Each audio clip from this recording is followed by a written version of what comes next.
Hello. How we doing? How we doing? How we doing? Dune is a film from Quebecois director Denis Villeneuve of 2021. You might have heard of it. No, I didn't watch Dune yet, Aquamelon. I'm actually going on Thursday. Looking forward to it. Yeah, imagine that. So, I will tell. I mean, I've read every kind of review. I think the buzz is pretty good so far, but you know, there's all kinds. Plus, I'm kind of partial to the absolute craziness of the 1984 David Lynch Dune because I'm a bit of a Lynch guy.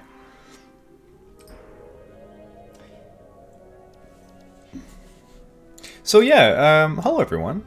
If you have no idea what the fuck you're looking at right now, that's okay. It's an old video game. It's called Star Control 2. And how dare you not already have done your research, watch the previous VODs that I took the time to highlight to learn exactly where we are and what's going on here in the world of Star Control. It's okay, I'll walk you guys through it.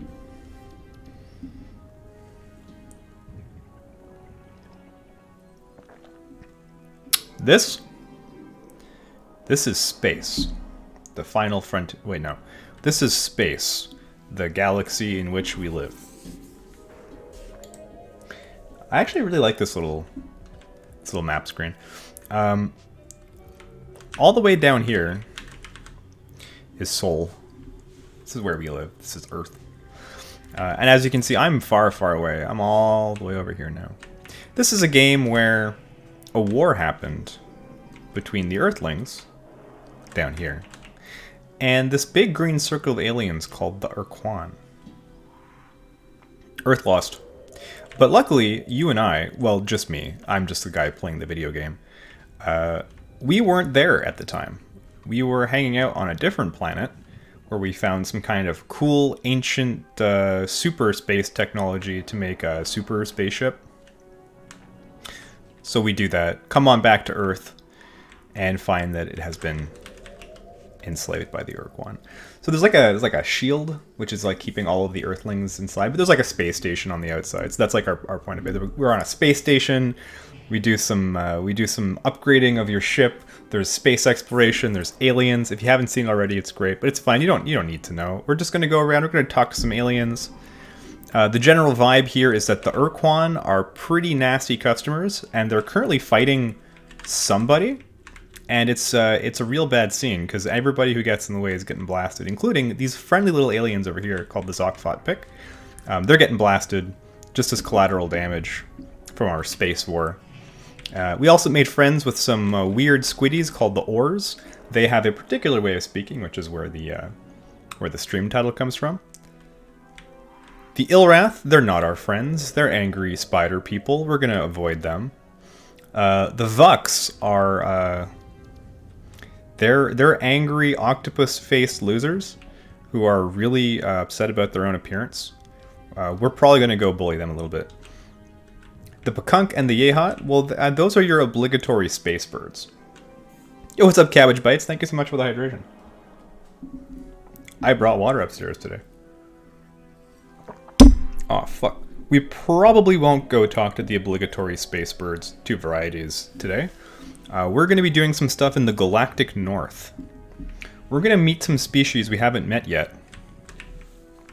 Some species starting up here in the Draconis cluster. Some touchy aliens called the Thredash. I'm looking for them now. I think they're around here somewhere. What's up, Epic Unknown? Thank you for the hydration. What did you do, Aquamelon? You bought a Christmas sweater. And how exactly do you want me to help you about that?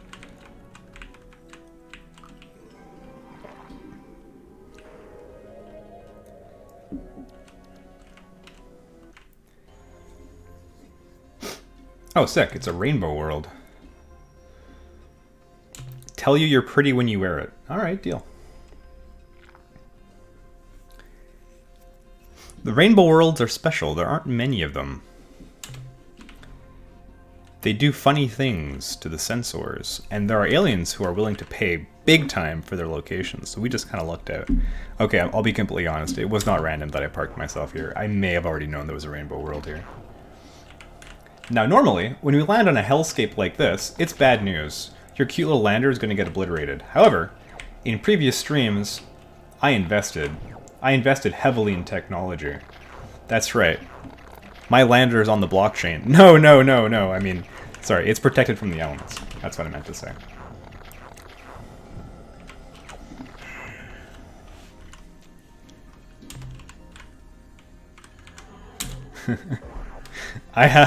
If anyone's been following me on Twitter, you'll probably realize that I've just completely lost my mind at this point. I've gone from, like, skeptical, like, curious to skeptical to just, like, angry to just absolutely just fucking lost it. Hysterical giggling and sighing, going between, like, catatonia and hysteria. Where's my Space 1999 and you? You're right, Q. I need to work on my series.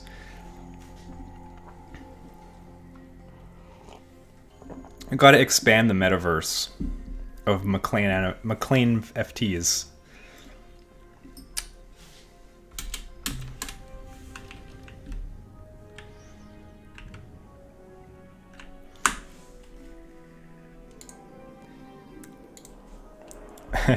McCoin. McCoin coming soon. I feel like even if you create some kind of absolute novelty coin, there's still a chance that people are going to throw money at you until you're forced to run away with all of their money. Ooh. There's life and gold down here. You guys heard about the squid? I need to post yet another, like, tired Affleck. You guys heard about the squid coin? Which I was too depressed to actually read all the details, but from what I gather, it was a it was a crypto that you literally could not resell.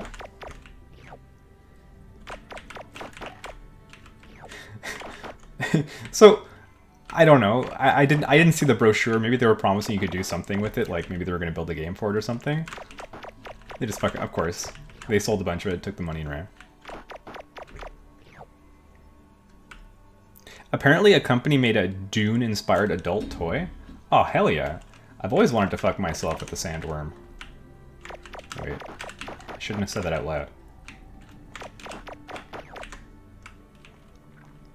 I've seen some pretty funny, like, fleshlight photoshops.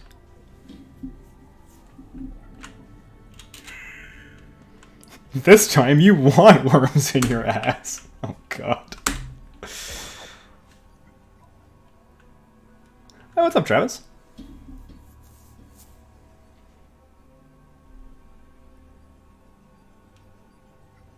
Pound, that looks like an answer to a question that I didn't see.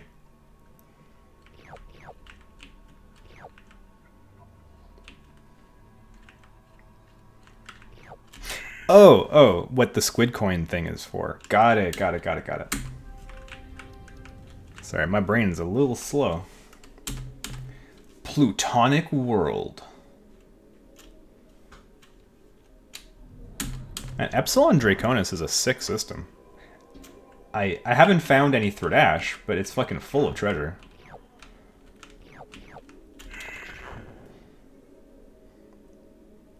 That's what it is, but not a Photoshop. How can I be sure that it's real?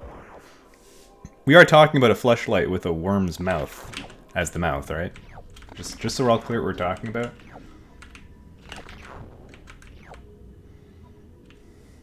What has happened to my stream since I quit behavior?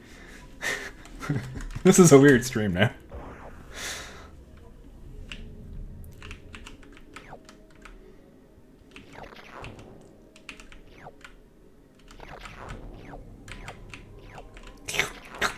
So for those who are still wondering what the hell game I'm playing, this is the resource gathering portion. You know how like you play Mass Effect, and for a while you're like exploring the galaxy and you're going down on the rover and you're picking stuff up? That's this, but it's just simplified. Or I guess you could say that the Mass Effect is this, but unnecessarily complicated. I bet you that there's actually some really cool math and like fractal generation, noise generation that's used to create these backgrounds that I would be really into, and I wish I knew how they did it. I mean, I guess if I really cared enough, I could see how they did it, because the source code for Star Control 2 was released, which was a super cool thing. Thanks, Toys for Bob. Except I don't know the programming language that it was made in, so it would look kind of weird. Flashlight. We got it, baby. Isn't that sick? What did I miss? Yo, Onyx! Thank you for staying up late to watch some Star Control. If you haven't been watching the VODs, oh well, why? And if you have, then you know. But to get back to if you haven't, what did we do last time? I think that last time we talked to the Vux.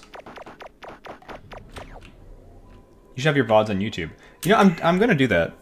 All of my random gaming, I'm just gonna throw it up there on YouTube. Except for the ones with my wife, the older ones with my wife in them, because she said she didn't want to be on YouTube. I totally understand. What happened last time? Well, we rescued the Zokfot from getting obliterated. Oh yeah, the Spathi have disappeared. the Spathi sent, like, we made friends with the Spathi, they sent captains over to our thing so, you know, we can have Spathi ships, and then all of a sudden they fucking disappear. Because, of course, they sent the captains as spies to Earth to take a look at the slave shield technology so they could build their own slave shield on their planet and be protected from the rest of the galaxy forever. Yeah. The Spathi have voluntarily cut themselves off from the rest of the world. Now, I totally forgot that they did this, so I lost the opportunity to buy more Spathi ships. Spathi ships kick ass. So I only have these two. I've got my 2 Spathi and that's it. So of course, by the law of video game limited quantity resources, I will never use them, even in the situations where they would be best used for, because it's like, you know, it's like an elixir or something. What if I need it later? So I will never use these Spathi.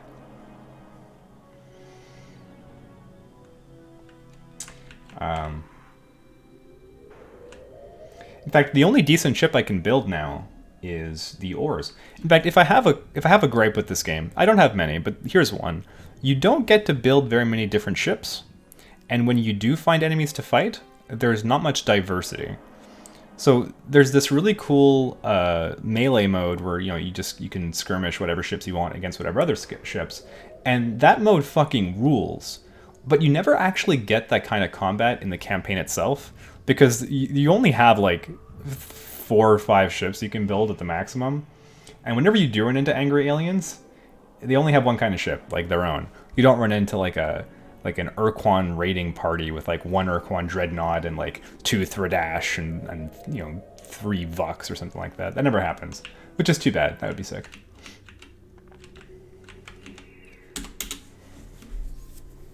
Wait, why am I abandoning the system? There's probably still all kinds of great shit here. I guess I don't really need it. I've got lots of money and credits and stuff.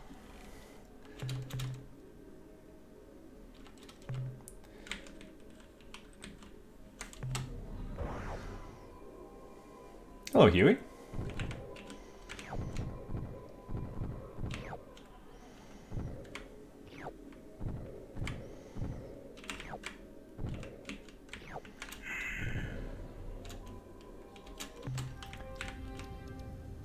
I don't need to be here. I must resist the call. We're cool guys now. We finance our space operations by salvaging the destroyed remnants of the spaceships that tried to get in our way. We don't mine. Ooh, a treasure world. I take it back. The planet full of gold! No, we still mine. We're past the point where we're so desperate for money that we're going to mine all kinds of shitty planets. Is it Dwelfmas already, Dwelf TTV?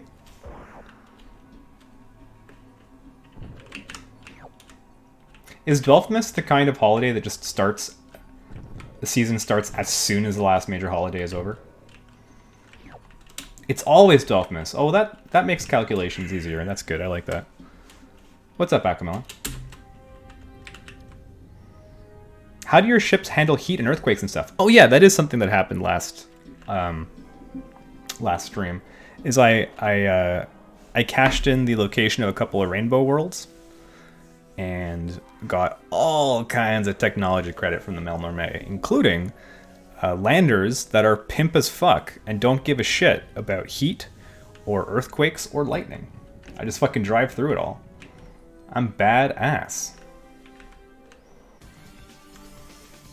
Oh, who's that? I bet that's the Thrash. Come get some.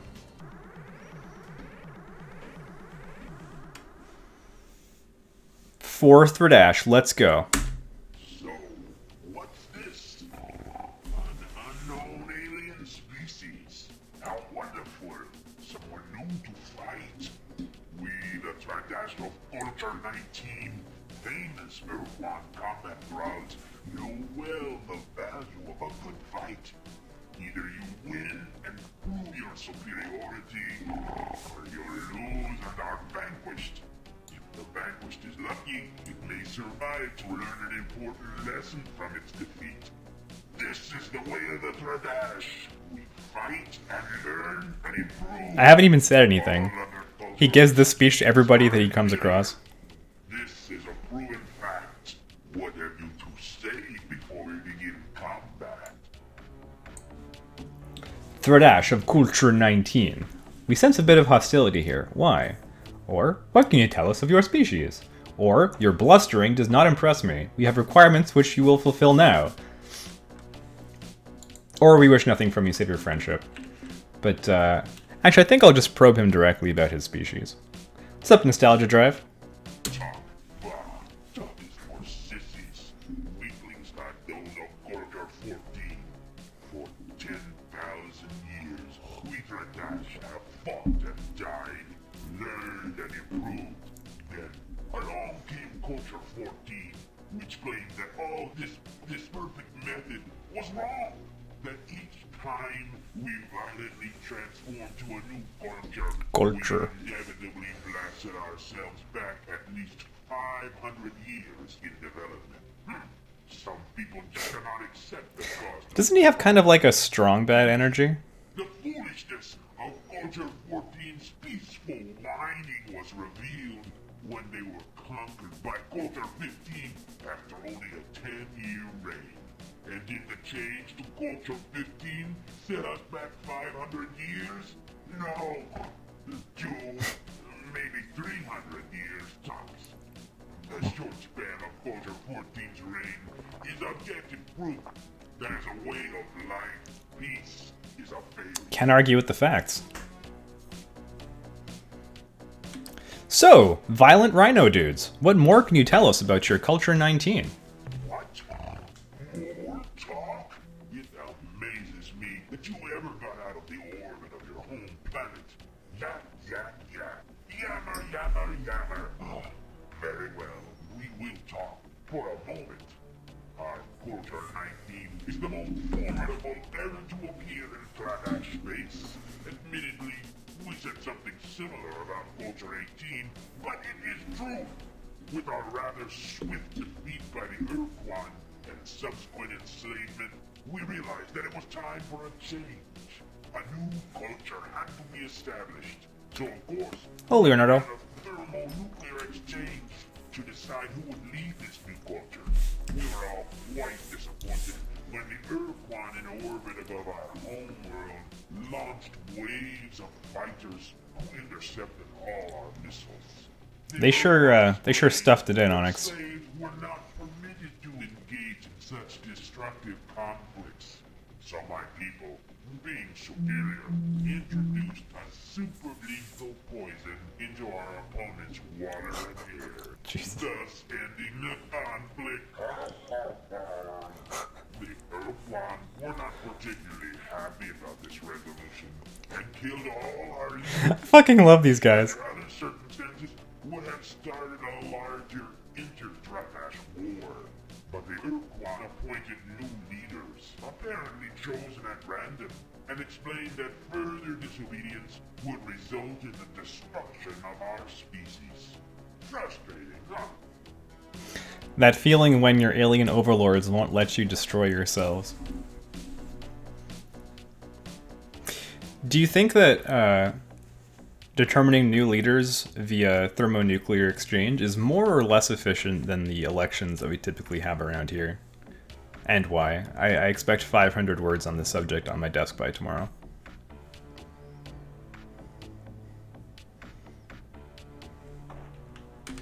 I see you mentioned the Urquan. What is your relationship with them? A foolish question. We are their slaves, dolt. What else would we be? You dolt, you absolute moron, idiot. Over 50 years ago, coming from the direction of the Ophiuchi stars, we attacked them with gusto, zipping in to fire our Mark 6 blasters, and then theoretically zipping back out to prepare for another attack. Theoretically. Unfortunately, before we could zip out, our ship were either blasted to smithereens by the Urquan's fusion bolts or were picked apart by the swarms of Urquan fighter vessels. You may wonder why we didn't use our afterburners to escape. The answer is simple. 50 years ago, our ships had not yet been modified for this enhancement. Hi, wifey. It was not until 2143 that maintenance engineer Rion invented the afterburner effect. When he accidentally stuck his cigar in the aft fuel valve of the ship he was working on. Dope. The ship took off like a barn out of hell, and Rion was fried to a crisp. Yes, we remember Rion with much fondness. Of course, we have refined. Why don't they call them Ryunker burners? Our entire fleet has been fitted with the Ryunk afterburners. Perhaps now the Urquan will let us fight at their side as true battle thralls. We're gonna see those afterburners in use soon. They're actually fucking sick. It's the only good thing about the ship, though. They got this weak, tiny little laser, not much HP. But they have afterburners that leave fire that's actually dangerous for the other ships. It's pretty sick.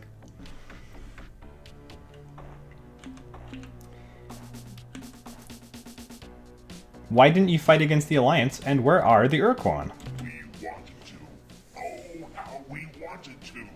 After all, we were the first battle thralls the Urquan enslaved. Oh, they were too shit. They weren't allowed to fight. We thought we had priority, but the Urquan thought we were too weak to hold our own in the upcoming battles, so they left us here to guard the flank.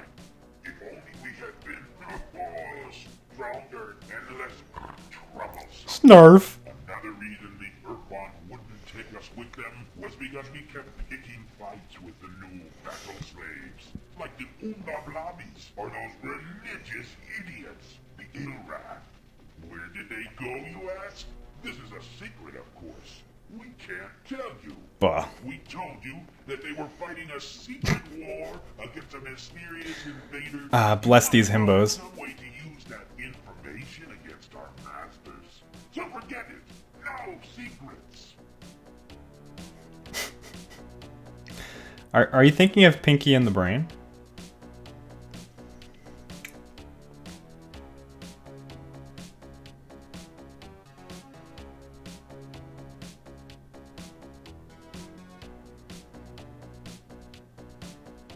He-Man. Alright, I'm the one who doesn't know what I'm talking about. Don't listen to me.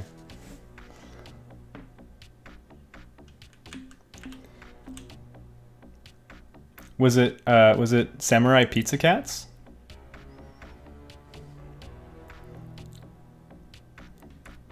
Was it Biker Mice from Mars? Was it Street Sharks? Hey, I've got an idea. Why don't you go impress your Urquan masters and show off your afterburner modification by attacking the Urquan's enemy? Wait, what are they going to do if I tell them this?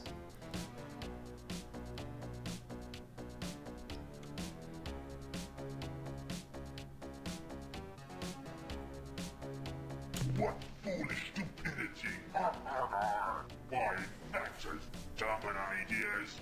What did you say? Attack the Urquan's enemy? Help them win their war? Why, that's an excellent idea. Sick. I'm glad I thought of it. We shall marshal our forces and leave at once. Stupid, human, pitiful, weakling dog. You have been helpful. So as a reward, you may leave alive. And when we return from our glorious campaign, we may even honor you with a retelling of the many great battles we shall certainly win. Until then, get lost.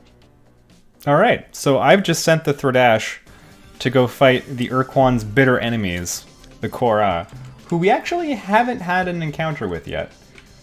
They're just right over here, so I think I might try to just dip in close enough to have a first encounter with them, because the conversations with the Urquan and the Korra are fucking sick.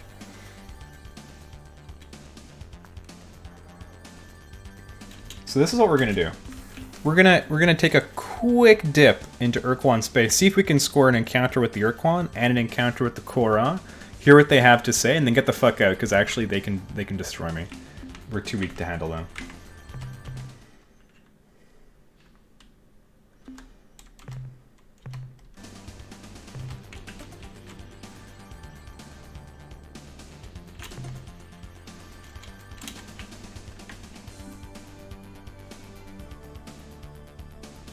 This is boring game night, my love.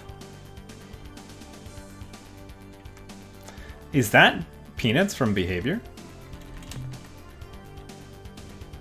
See, the Thredash circle is now moving into the Urquan circle. This might be who I'm looking for here.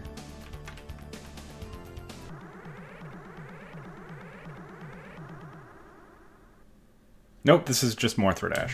The Urquan will be mightily impressed by our combat prowess. When we blast their enemies from space, we build up a charging fury. Stay out of our path. Does he really not want to fight? Hostility. Nurse. We are not. Hard. Hostility is unwarranted. We got it, baby. Isn't it sick? If you want to know about hostility, let us. Yo, Pound, thank you so much for gifting us up to Peanuts. Culture 12 was so hostile that while they were on their way to their first great battle, Jugka, the battle master, stepped on Newskull, the tactician's foot, causing him great pain. The annoyed Newskull turned on his battle master, Jugka, and sliced his body in. Classic Newsco. Amid Jugka's troops, who took it upon themselves to murder Newskull and his elite. Classic Juka. Real trouble started when now dead Jugka's master sergeants, Mood and Putt, started arguing about how to kill Newskull. Simple crucifixion or the slower lit tattoo technique. The argument was resolved when Mood and his 500 troops were slaughtered by Putt and his gang. Well, this probably all would have gone down in history as a great day of learning. Great day of learning. Were it not for the surprise arrival of Culture 12's original enemy, the Yachog and his cronies, who wiped out Culture 12's army, thus beginning the long and glorious Culture 13. Now that's hostility. We, on the other hand, merely want to kill you. Dope. Let's take a hard line with them. Your blustering does not impress me. We have requirements which you will fulfill now. What? You say what? Foolish, pitiful, small-headed being. We will destroy you and everybody on your ship. Why did he say it like that? He said it funny. I only have one ores with me. Maybe I wasn't ready to take on the entire Thredash Empire.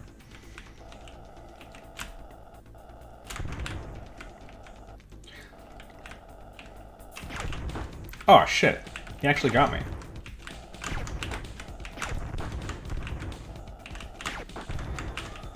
How come this guy can't miss? Holy shit!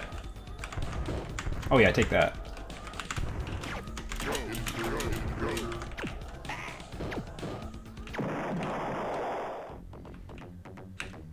Damn.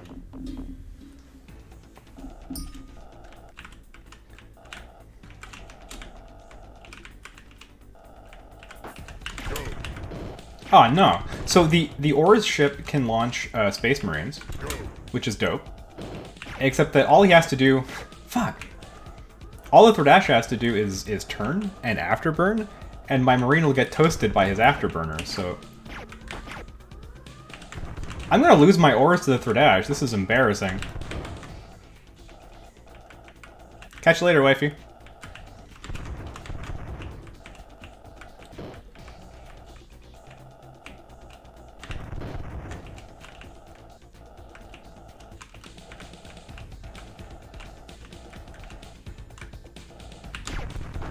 Oh, fuck. One more hit from his pathetic little cannon and I'm done for.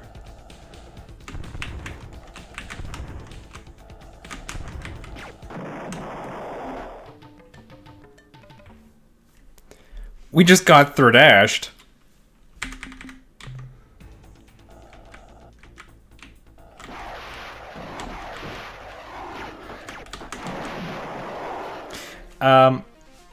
Actually, Earthling's pretty good against Thordash, I'll give them that. Just stay put, they can't use their afterburner.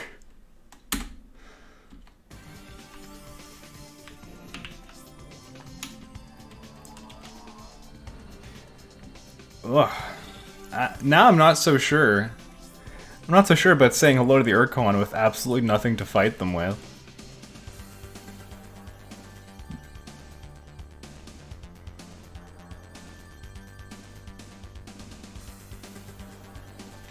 Unsure about this. Worth a save reload? Yeah, but even then, what was I thinking going after them with 1 Ores? Maybe that was a bad idea.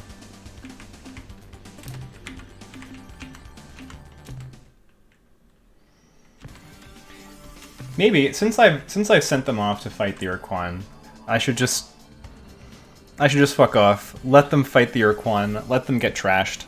Come back and talk to them after the inevitable happens. I think that's the plan.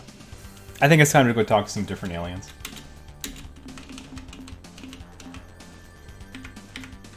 Time to use my quasi-portal. Time to hit up some quasi-space.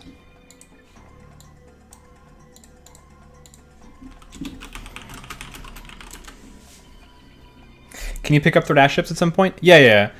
Spoilers, but once we beat the shit out of the Thordash, we're gonna become leaders of the next culture, obviously. And yeah, it'll let us build some Thordash ships.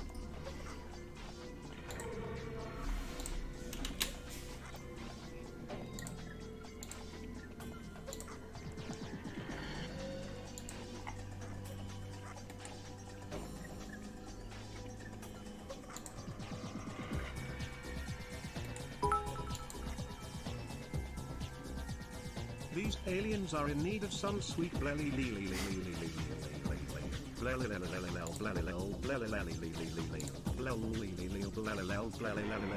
They will surely be your best friends now. Yeah. Yeah, thank you, Lemmy. That's some good Blelly. Oh, Peanuts, this is just your average garden variety quasi-space portal. Some friendly aliens who may or may not be like the literal X-Files gray aliens who have been doing really weird stuff to humans for as long as humans have existed. They taught me how to create dimensional fatigue and like create a failure in the barrier between dimensions, which let me slip into this little world. And it's faster than flying places. So there you go. This will absolutely be on the test.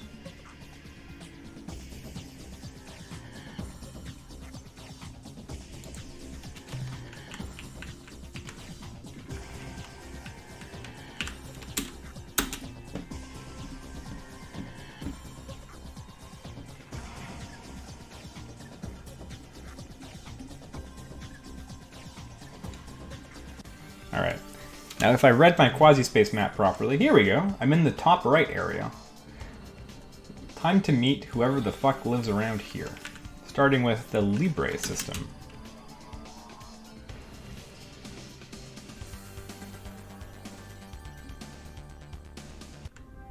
Any aliens in here?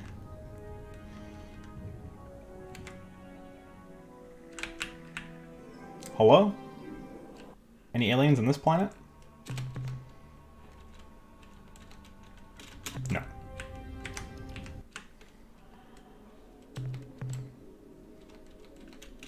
Oh, actually, there was some life down there. Let's go back. There are some aliens that we can shoot and collect, add to our collection. Pew pew pew. Yeah. Take that, weird land octopus fungus man. Helpful viewers keep telling me what these aliens are actually called, and I completely forget every single time.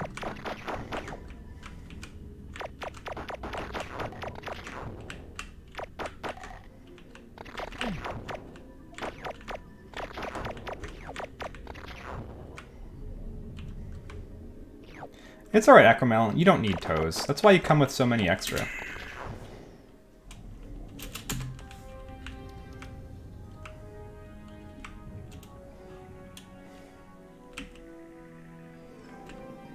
Any races that are into astrology and go, sorry, can't talk to you, Mars is in retrograde? Yeah, I mean, that's basically the Pekunk's whole deal. They're all about signs and portents.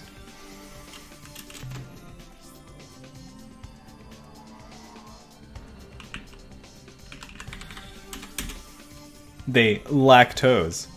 How dare you.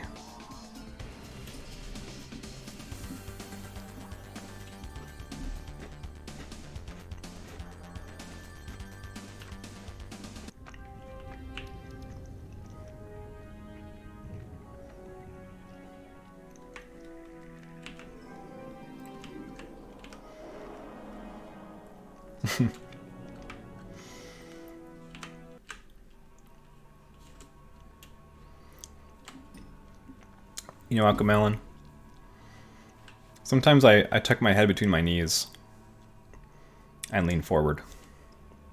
That's how I roll.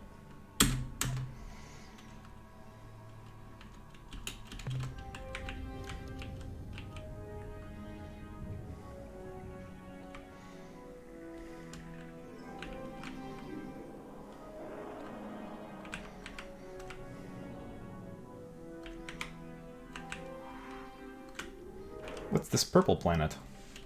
Kappa Hades.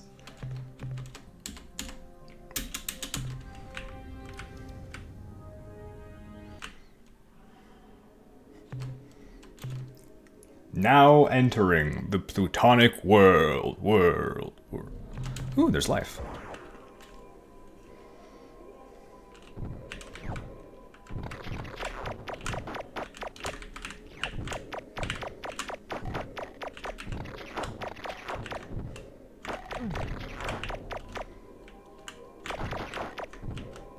Aquamelon, I saw it, but I'm not going to acknowledge it.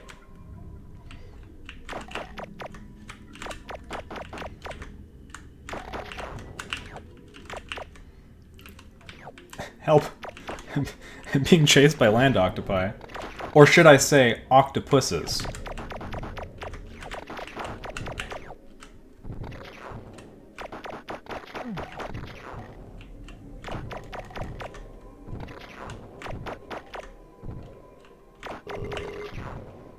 Like the James Bond thingy? Are you thinking of James Bond in James Bond Octopussy? The real name of a real movie that was made. Also, probably one of my all-time least favorite James Bonds.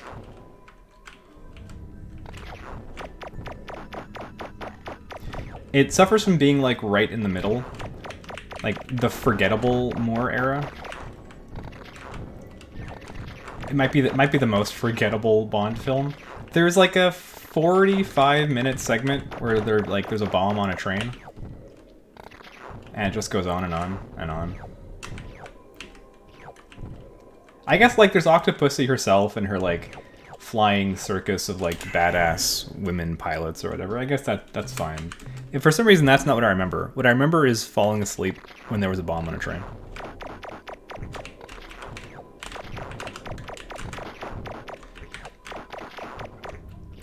Oh, no. Octopussy. That's the name. No. Look it up.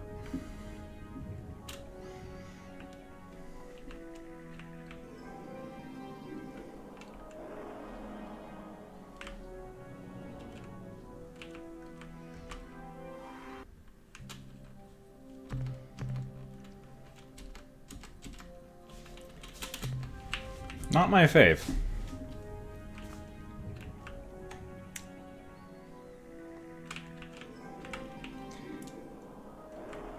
There are no aliens in here. Do you loop back around if you go off the side, or are these all flat Earths? Yeah, if you go to one side, you wrap back around to the other. This is an extremely scientifically accurate video game. Hello, aliens? Greetings, fellow carbon creatures. May your roots always be well watered. Yes! We found the polite plant people.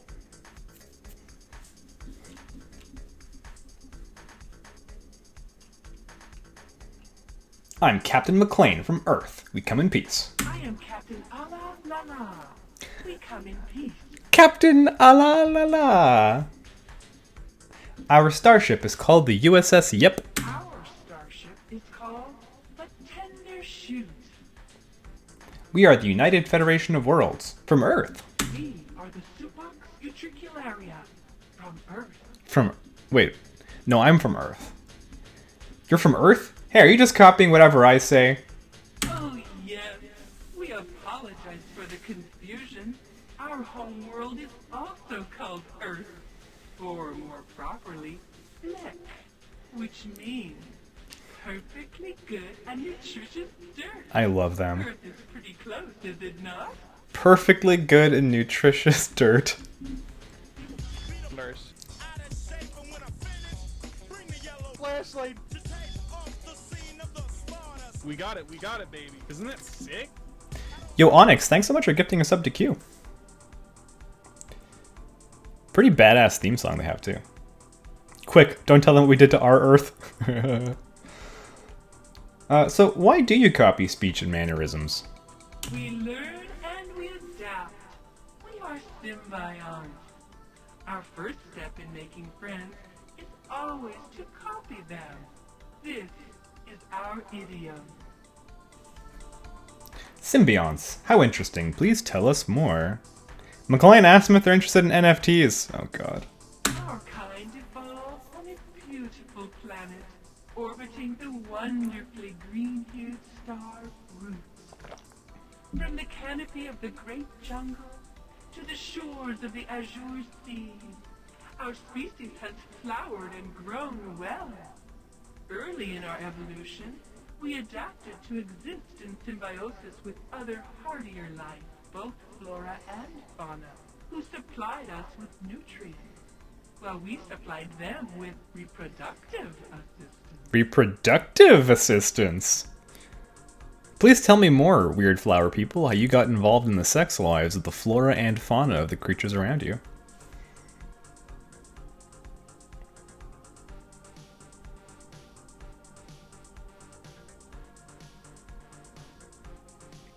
Come on, plants can't be intelligent. Our top scientists and science fiction writers have proven it. Yes, this has been confirmed by our people as I love that. Their own scientists are like, wait, Is it not? we're not possible. Many of our people regard this inconsistency as proof of our divine origin. So this is your neighborhood, huh? Any other sentients nearby? We share this region of space with the Utwig, the wearers of masks. We have a strong cultural bond with the Utwig. They have been the foundation around which we have grown our star-faring culture. We are not only allies, but we are also friends. That's sweet. You should go meet with them. They could use some excitement. You see, they are a little depressed and morose right now. Aww. Usually they are most festive and... What happened to the Utwig?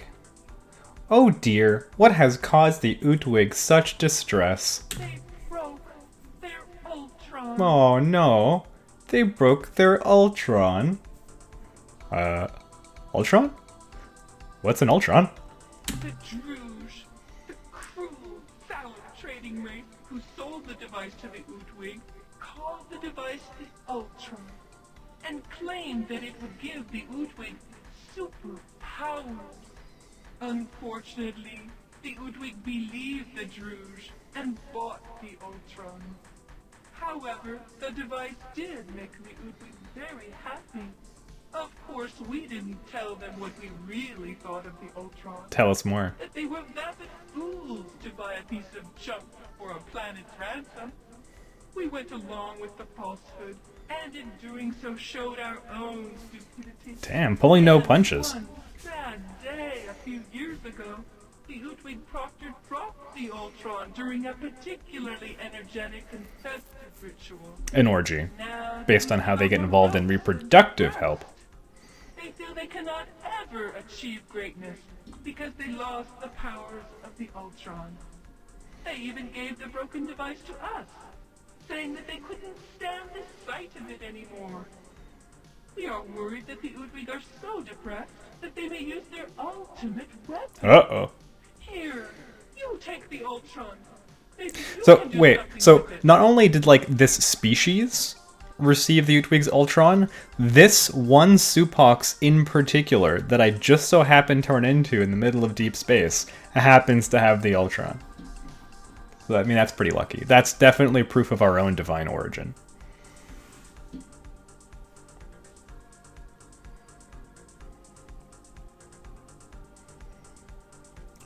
Thanks, I think. What do I do with it? We thought that if we could get the Ultron working again, it would cheer them up. So... Yeah, honestly, Travis, only you're enough of a fuck freak to like flying the Supox. Or at least get some of the flashing bits working again. But for all the Druge's falsehoods, the Ultron is some kind of artifact. And we could not synthesize the necessary replacement parts. Tell us more about the replacement Perhaps parts. on your journeys, you will find the elements necessary to repair the Ultron. Then you could give it to the Utwig, and maybe they wouldn't be so depressed. Yo, Utwig, have you tried not being depressed?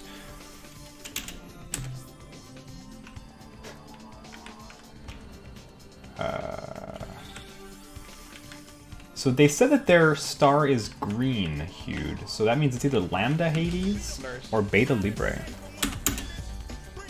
Flashlight. We got it, baby. Isn't it sick? I had to leave to help my grandma, but do you just call someone a fuck freak? Yes, that's how we roll here. Mr. Sharpclaw, thank you so much for the prime. I really appreciate that. That's a prime. You could use that for a sub to anybody. Regular streamers who play real games, not Star Control, so I extra appreciate it. Hello, Voyager. May the light No, this is the USS Yep. your lead. Did your grandma hear him say that? I hope you don't let your grandma watch my stream. Where do you think I can find repair materials for this Ultron thing?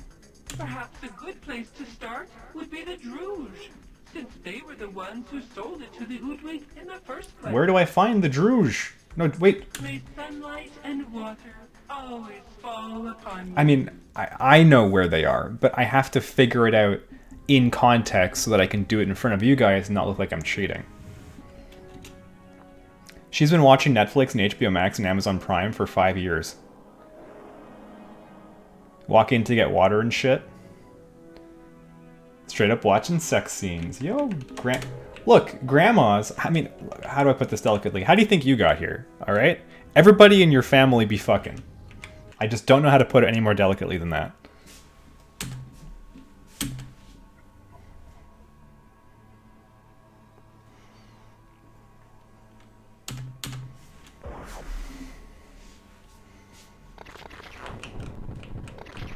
Hasn't had sex in like 20 years? Well, that's what you think.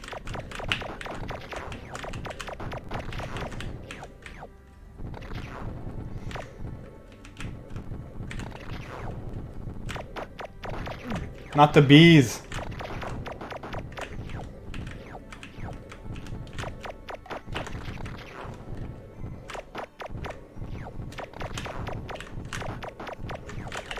Had her happy ending. Look, I don't want to know what kind of endings she gets, man. Let's leave it at that.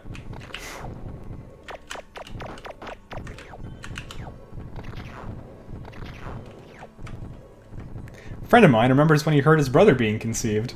Oh no.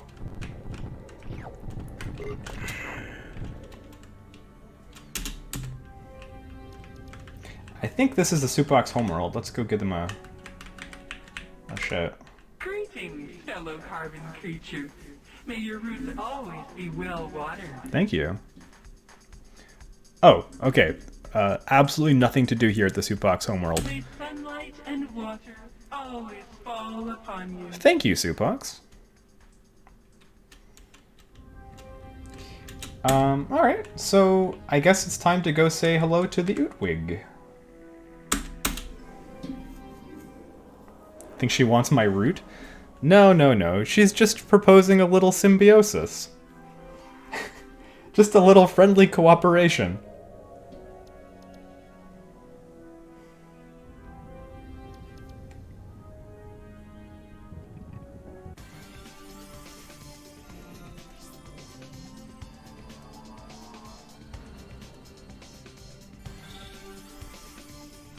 Almost as sexy as the Siren. Yeah, we haven't introduced ourselves to the Siren yet.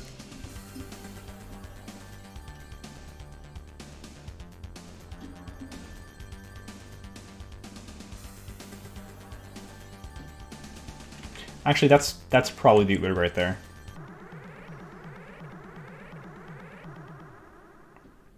That is a Ootwig. I suppose, as a courtesy, I should extend an appropriate greeting. On behalf of the Ootwig Proctors, I truly hope that your Oh my god, I forgot how good they day are. has been better than ours, although this really isn't saying that much. Oh my god. This is Captain McLean representing the United Federation of Worlds. Please respond. I showed you my worlds. Please respond. What good would that do? I mean, why should we? We agonized for hours, wondering if it was a cruel twist of fate or simply a serious case of butterfingery. The lifetimes that have been spent in the pursuit of the elusive answer to this deceptively simple question has driven many of us down the They dropped it a couple of years ago. self-destruction.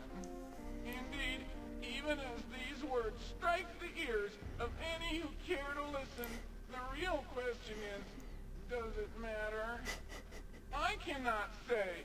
I wallow in a quandary, unable to determine what Even the font is fucking depressed. of the great sin. Should I engage in slow and painful self-termination?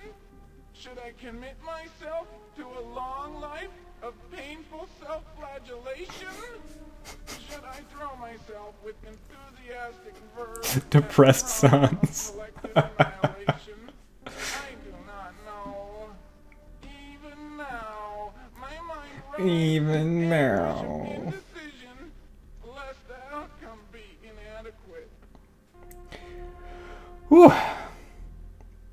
I detect that recent events have not gone your way. Why don't you start at the beginning? All right, I'll try. But you know, it really doesn't matter. After all, we have a famous Ootwig saying. When one loses the reason for existence, one tends to get less money. Ah, yes. The classic Ootwig saying that every Ootwig grandmother tells their children. We broke it, so we are paying for it. Of course, this isn't really accurate. The situation is so much more hideous. Imagine, if you can, holding within your hands the answer, only to have it taunt you with its former potential. Ah, cruel irony. The loss of the Ultron grieves us all. Amazing. Yeah, of course, the Ultron. We grieve. How sad. Now, what was it again? Bah! It Bah. doesn't matter. Besides being of no concern to you, I find discussion of this matter, well, distasteful. The Ultron was not the only only thing which assures total and complete meaning of life for you and I. It is universal. I'm sure that you two are aware of this thing, if only in legend. It granted us all limitless power and knowledge. It has been since, well, rendered inoperative. Sniff. That reminds me of when my pet dog Splib ran in front of a rock chipper. Or do we go with, just because you busted your ultra thingy, don't be a bunch of crybabies? Yeah, have you tried not being depressed? Yeah! Now you've really done it. Your blatant transgressions have me hopping mad. Hop, hop, hop. Okay, that's it. Put up your dukes. Nobody makes fun of the Ultron. Oh, maybe I shouldn't have done that.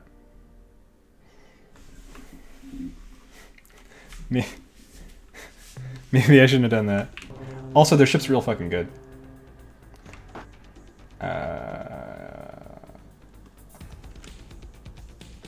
Oh no, I used the gravity assist too. How am I gonna get enough distance to escape? Ow, ow, ow, ow, ow, ow, ow, ow.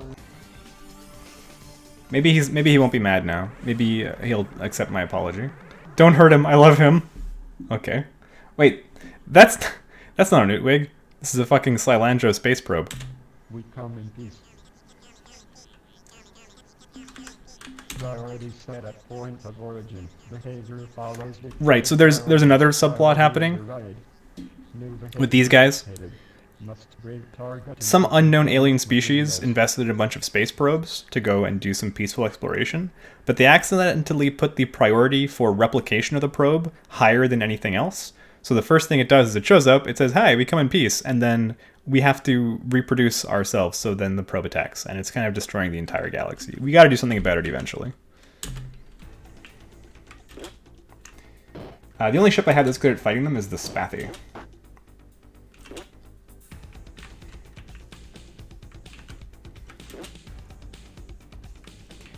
The Spathy fire homing tracking torpedoes. Homing torpedoes. Homing and tracking are synonymous, I'm sorry. Backwards. They're backwards utilized tracking torpedoes. They're BUTTs. They are butts.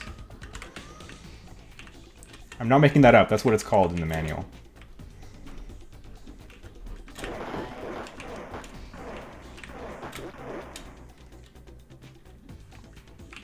That's why there's a fart noise. Exactly.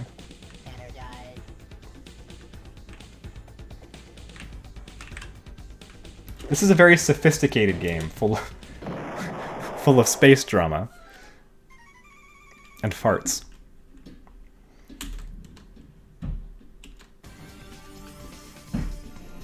Oh. Hopefully the Utwig will let me apologize. Yeah! Your attitude toward us is not acceptable. We apologize for having to do Am I gonna have to load? this way. Just because I pissed off the Utwig? Loss of the Ultron, we have no Ooh, I'm gonna have to load. choice. As we prepare to die, so should you. Whoa there, hold your horses, look at this! We've got your Ultron! Taunting us buys you nothing except to steal our resolve. Holy shit. The only thing they hate more than their continued existence is us. Humor you in your little game. Little You game. have seconds to show us whatever bric-a-brac you possess. We will then commence with the cessation of your existence. I expected no less. You hold before us nothing more than a reminder of a past mistake that offends us to no end. We now commence your termination.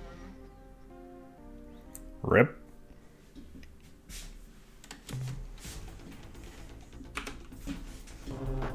Ow, ow, ow, ow, ow, ow, ow,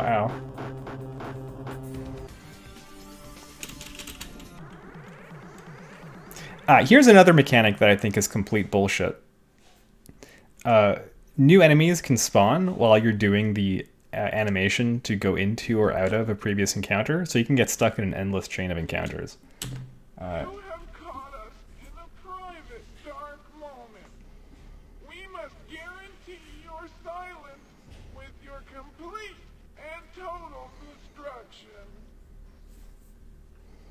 taunting us spies. You Yeah, have yeah, I know. We've been through this path before. What were they doing?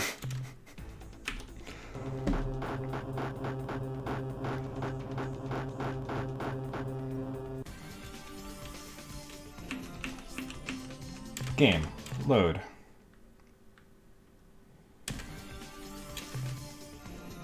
Damn, this is before I even talked to the Supox. I hate repeating myself. Alright, well, let's go.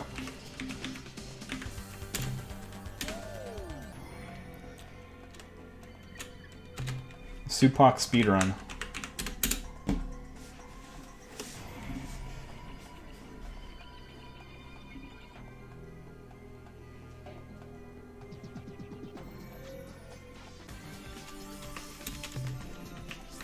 Over here. Beta Libre. Say hello to the Supox. Get the Ultron. Go talk to the Utwig. Don't make fun of them. We got this, don't worry.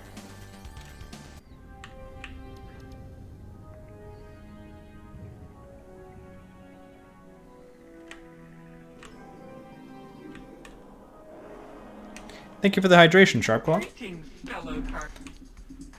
Captain McLean. USS Yep. We. Oh, yes. We learn. Our kind evolved. Yes. We share this region of they, What's the Ultron? What do I do with it? You remind me of broccoli, and I'm rather partial to broccoli with a light cheese sauce.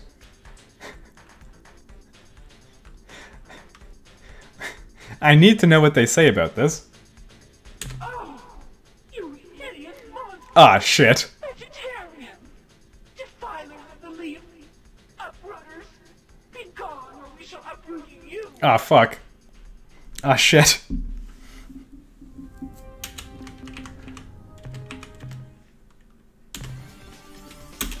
Alright, let's go. Supox, Utwig, speedrun, take 3.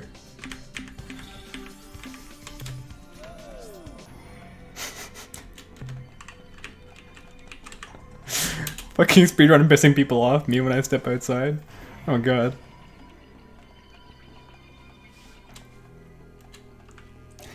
What I really like is that she called me a vegetarian. That's the best part.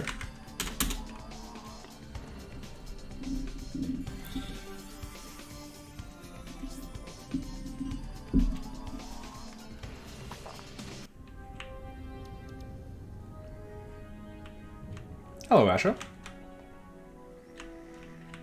Trying to piss any more aliens off? Greetings, I'll try. I am our we. Oh yes, we learn our kind evolved. Yes, we share this region. Yeah, of Utwig. Why are they so pissed off? Ultron, what's an Ultron? What do I do with it? Do not tell them they look like broccoli. Thought that if we could get the Ultron working again, We'll try to get the it Ultron would working share- again.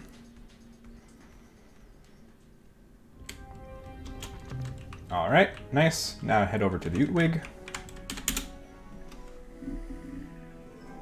Try not to piss them off.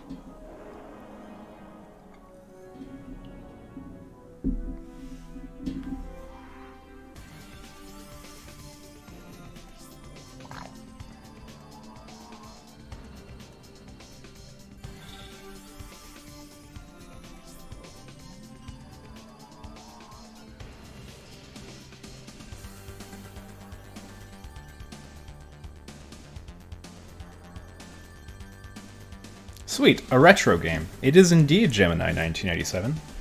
Star Control 2. The best game ever made? Well, probably not, but it's definitely up there.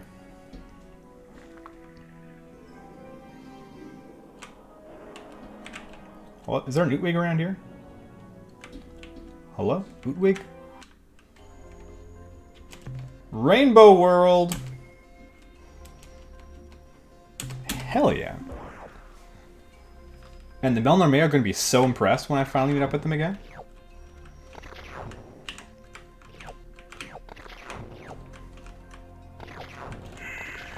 Best game ever made was Ocarina of Time. Well, I mean, that's an opinion.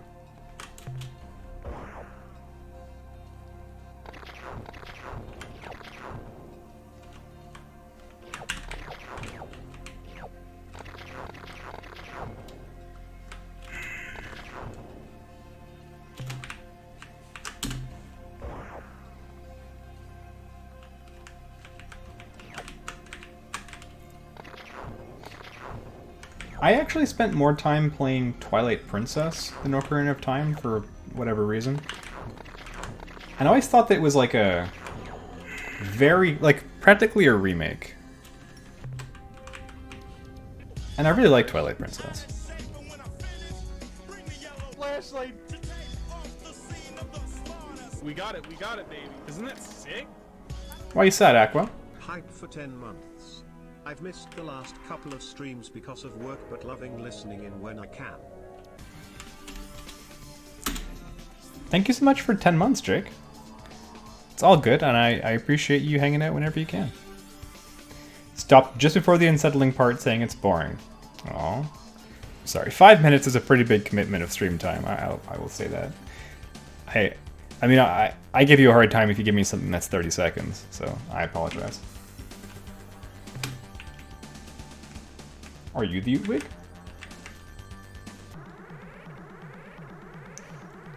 He had time. Oh, I see. I suppose as a courtesy I should extend an appropriate greeting. Nah. On behalf of the Utwig Proctors, I truly hope for your sake that your day has been better than ours. Although this really isn't saying that much. What good would that do? I mean, why should we? Our punishment for pissing them off is that we have to listen to this again. Wondering if it was a cruel twist of fate or simply a serious case of butterfingery. The lifetimes that have been spent in the pursuit of the elusive answer. Elusive answer. Simple question has driven many of us down the dark road of self-destruction. Indeed, even as these words strike the ears of any who care to listen. If you piss off an NPC and load up a save, they'll remember it if you load it up within 2 hours. I cannot say. I mean, just have a roguelike RPG at that point. Determine what better atones for my part of the great sin. Should I engage in slow and painful self-termination? Should I commit myself to a long life of painful self-flagellation? Should I throw myself with enthusiastic verve at the problem of collective annihilation?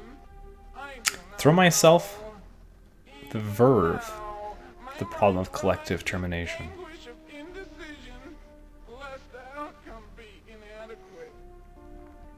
So yeah, no, literally the Utwig are kind of half-heartedly working on a plan to blow themselves up with a giant bomb. It's kind of dark. So I'll skip this part.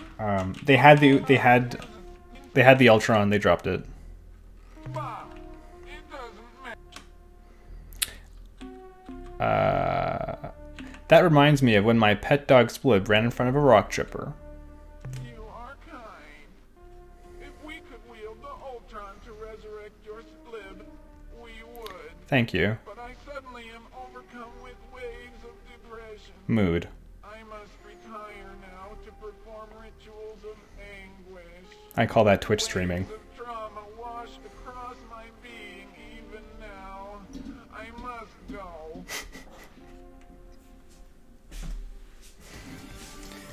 So we didn't piss him off, but telling him about our dead dog depressed him so much that he had to go away.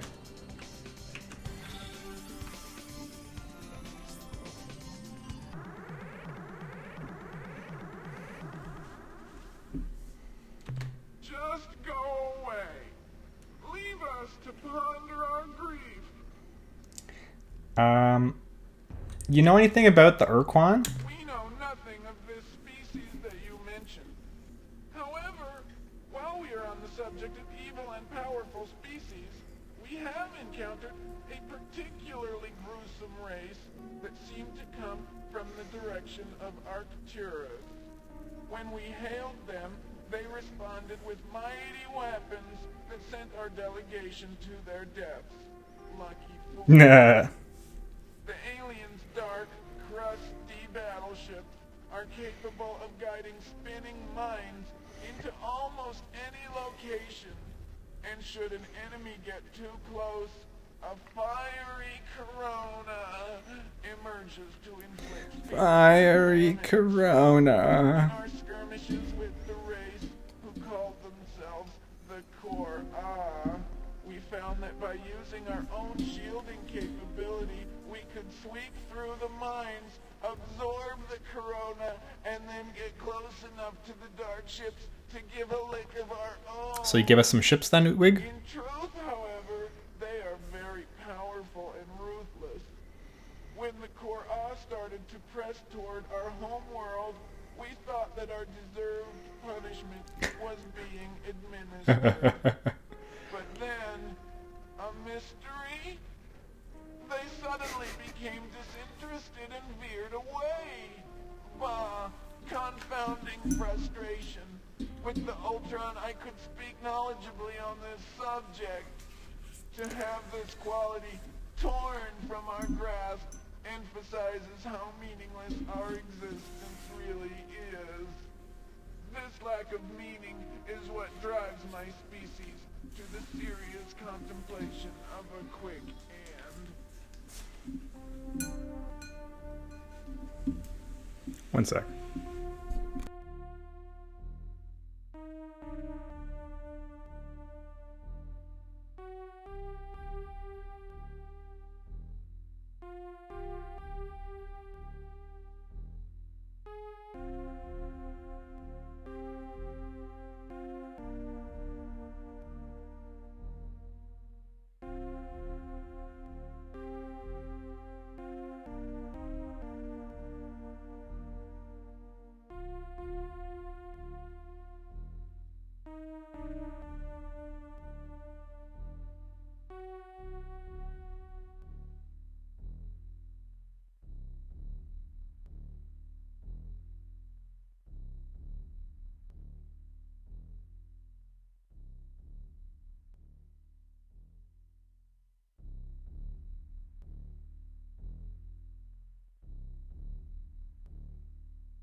I'm back.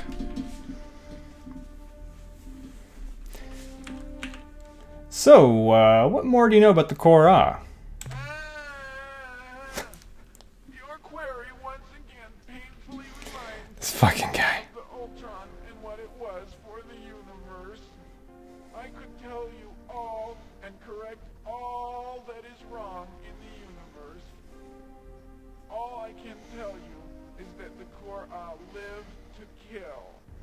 Their stated purpose is to seek out new life and new civilizations and then annihilate them. Oh, it's like a reversal of the trope that you were expecting. And that is why it is puzzling that after pursuing us with some tenacity, they suddenly turned away and headed toward Craterus. All this speculation would be unnecessary if only we had saved the Ultron. It would not have taken much. A diving catch, a thrown pillow, even a fuzzy wumpus would have broken the fall satisfactorily. Indeed, a panel convened to analyze the possibilities concluded there were at least 623 ways that the Ultron could have been saved if we had been prepared. us cease our discussion concerning these matters.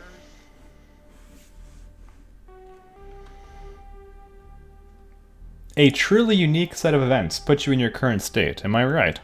Ha! To say the least. Our past is one of a glorious and proud people, coupled with a cataclysm that rocks the universe to its very core. It all began when the chimp rose from the murky bog, and the Utwig emerged as well. The chimped. In these primitive times, we cavorted about our world, oblivious to any sort of higher purpose. We took everything at face value. Meanwhile, the tendrils of the chimp infiltrated the vast sky canopies of Faz. Maz. Fell. Suddenly, the Utwig were stunned by a collective realization.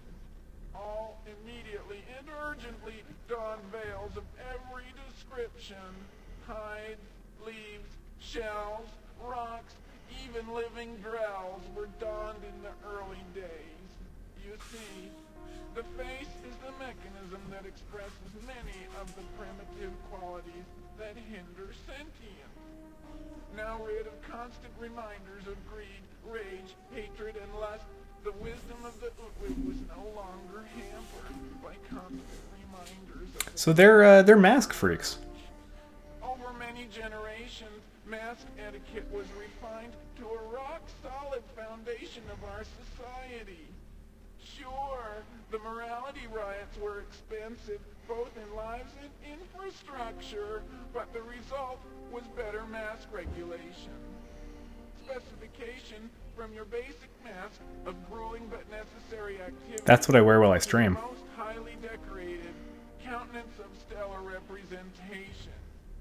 These were clearly defined, recognizing the importance of flexibility, clear-cut and efficient procedures for revision and redesign dealt with the few anomalies.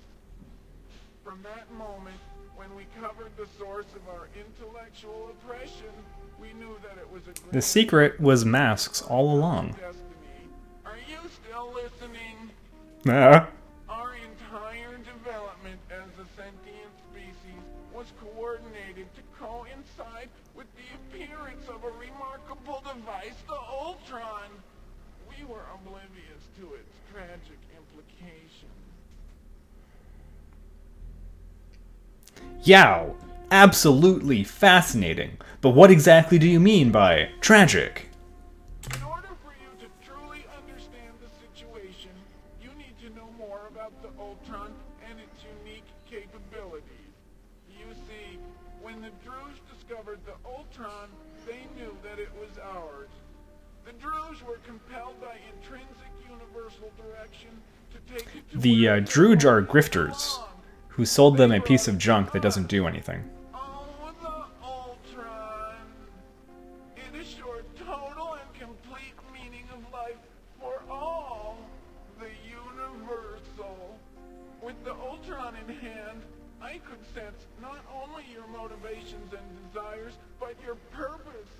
I could act upon these things in ways that would most likely seem mysterious, if not, well, daft. Years later, you would herald our participation in your development as the turning point for your species.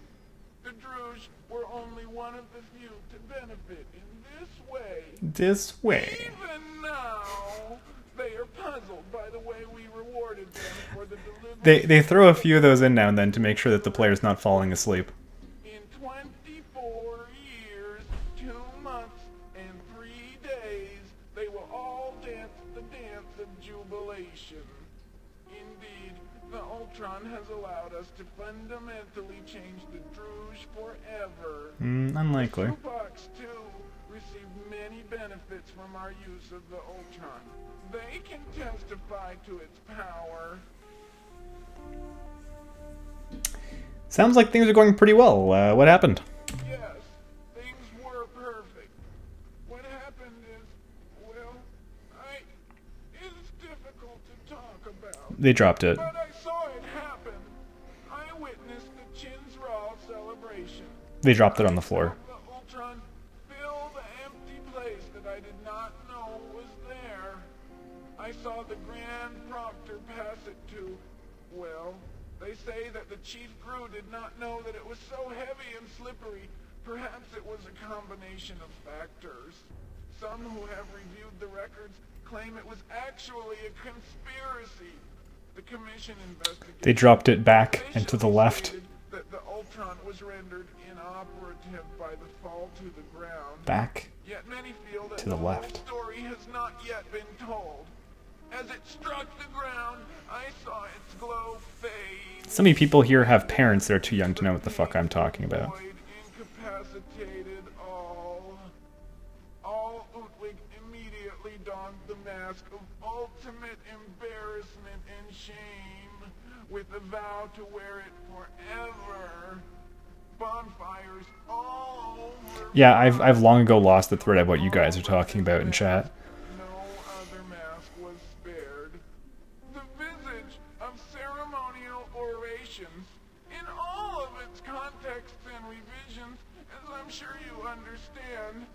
All of the courting masks, from the clever and intriguing veil of flirtatious prancing to the infamous lewd monocle. The infamous lewd monocle. Consumed by the hungry flames. Even the most fundamental fixtures were committed to this irreversible fate. The mask of natural bodily excretions every laboratory. Most of the public facilities have removed the disposable mask dispensers, but every once in a while I still see such a repository, always empty. At that time, many suggested that we use the precursor relic. The precursor relic is the big bomb that they're talking about. They're planning to blow themselves up. Was that we collectively go to the second moon of the sixth planet of Zeta Hyades at coordinates Thank you. 850.3 by 937.2 and use the ancient planeteering device to end our existence. After much discussion, we decided that we deserved to suffer. Aw, damn, they hate themselves so much that killing themselves was too easy of an out. The time is right.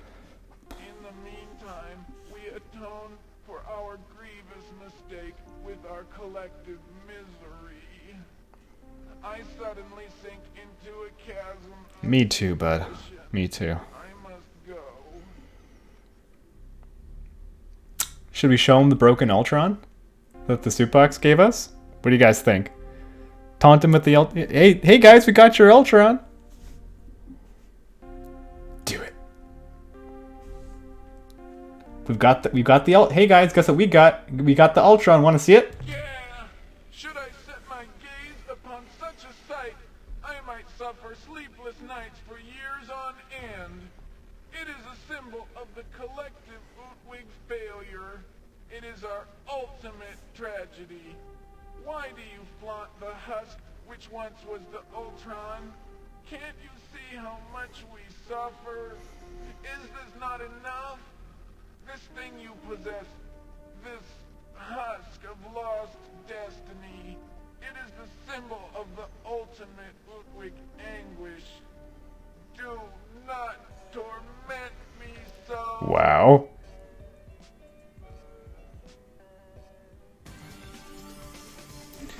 And he just fucking died. He just disappeared. He just... Alright, catch you later, Shadow.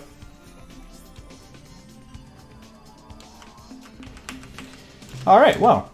I think that was a successful encounter with the Utwig.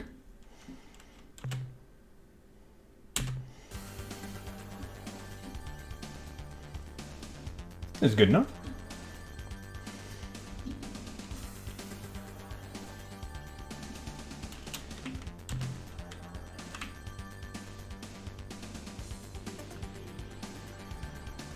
Where to now?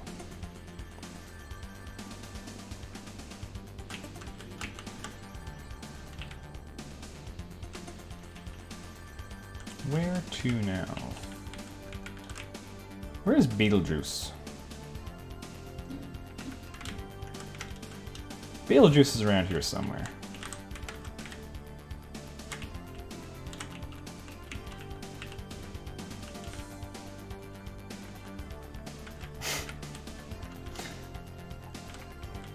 I actually did a nice rewatch of Beetlejuice on Halloween. I don't think that movie will ever get old.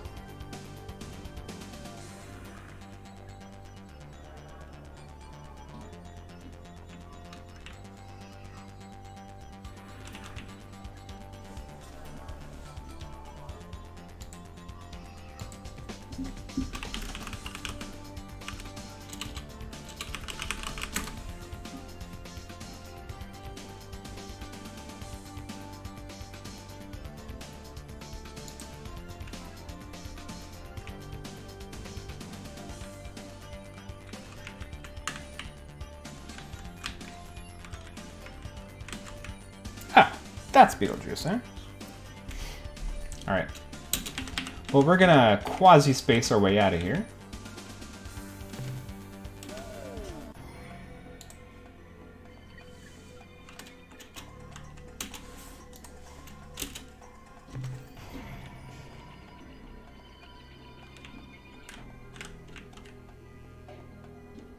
I think this is the one to go home. Ever heard of a channel called Local 58 TV? Is that like a spooky YouTube channel or something?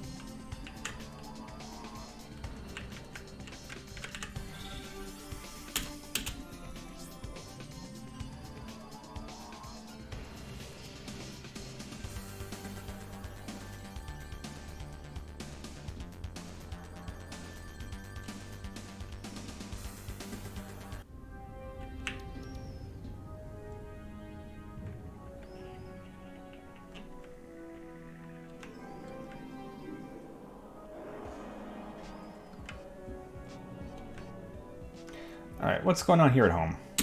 Hello, Captain. I know you're busy, but I've got some news. News! It would appear your diplomatic efforts have struck gold, Captain. We've been contacted by a race called the Zokfot-Pik, who wish to fulfill their part of the unification, something you have arranged with them, I gather. They have sent us specifications for the Stinger-class attack vessel. Their ships suck. As well as a large number of Zokfot-Pik commanding officers. They also suck. You're doing a fine job, Captain. No. Take these minerals. More fuel for the fire, eh, Captain? That last load should keep it blazing. Yeah, keep it blazing, bro. Can your scientists analyze what I have acquired since my last visit? The analysis reads as follows. Subject, Ultron device. We put this thing through every test we've got and came up with the same results as if we used a fork. Nothing, zero, zip. This thing ever functioned, which we doubt, it certainly won't now. Age and physical stress have long since robbed it of whatever mystical powers it might have once had. Summary, in the future, please don't waste our valuable time on Damn. so-called Ultron. That's the end of our scientist report. Alright, catch you later, Aquamelon. I'll take a look at that stuff. Farewell, Captain. Goodbye.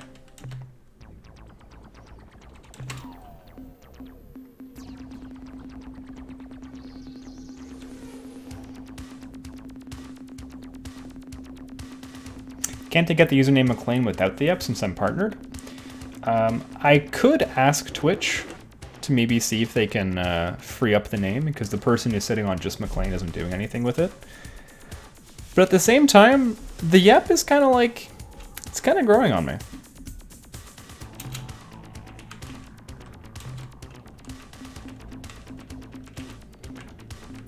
I don't really mind it.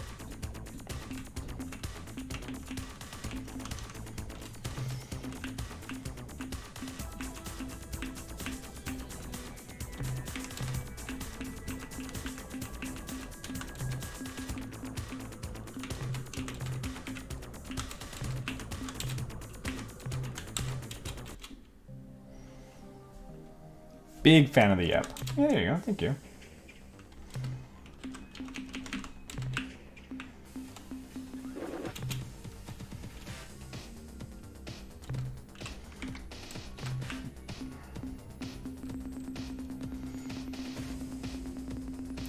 Maybe I shouldn't have mouthed off so much. I need to do more mining.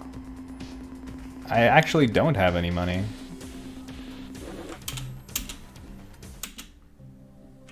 I can't even afford to buy one more spaceship. Heck. No, get us out of here.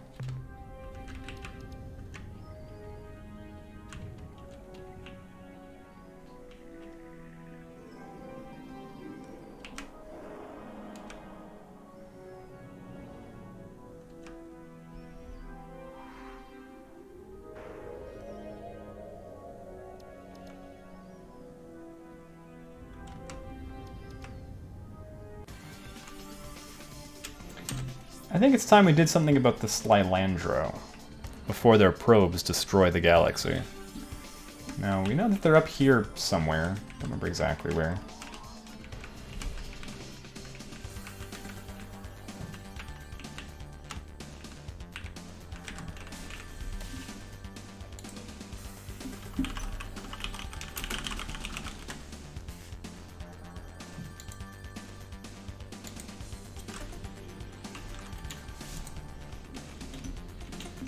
I think that's them coming. If you're wondering who the fuck I'm talking about. These guys are everywhere. We come in peace. I will initiate systems check. Level 4. Checking. Checking. Checking.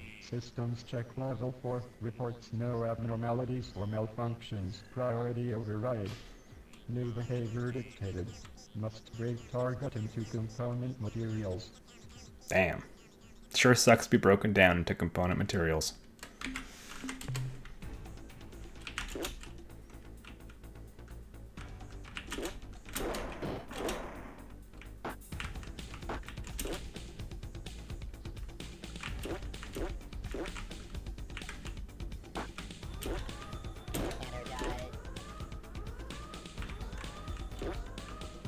If you guys are wondering what the heck is happening and why it's so hard to follow, if you go up, if any ship goes off either one of the edges, then they'll flip sides. So it's like, it's kind of like it wraps around, both top and bottom, in some very confusing manner. Like you're fighting on the inside of a sphere.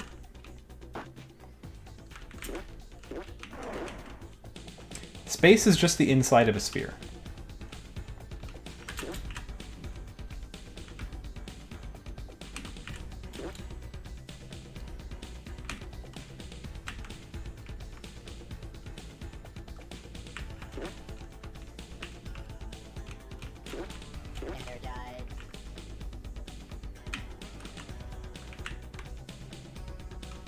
Trying to get him into position where he'll run into my backwards utilized tracking torpedoes. Come here. Come here.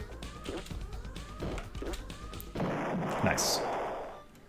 Sometimes the AI is just brilliant.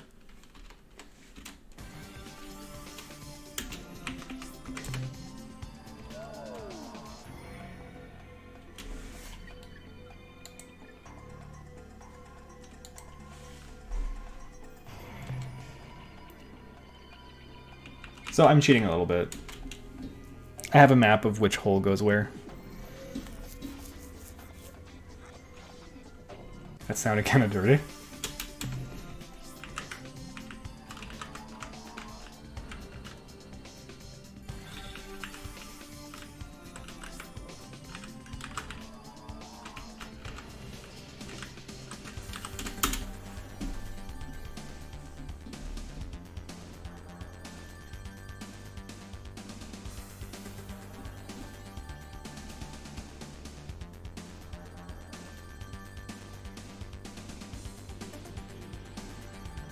Try getting these tunes out of your head.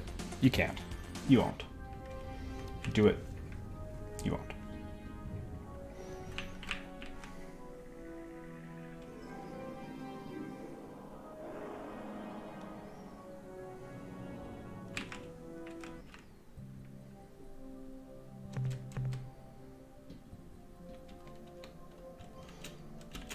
This is not the right place.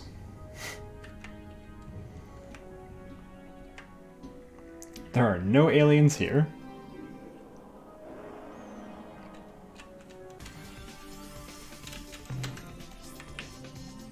But they're from around here somewhere.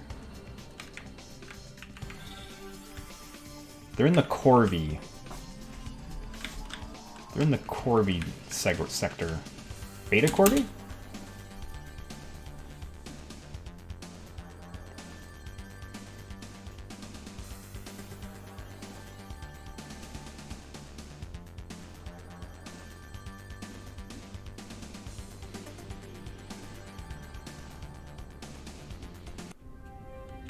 This looks right. So any planets that are within the habitable zone, where life is likely to occur, have green orbits, which is pretty cool.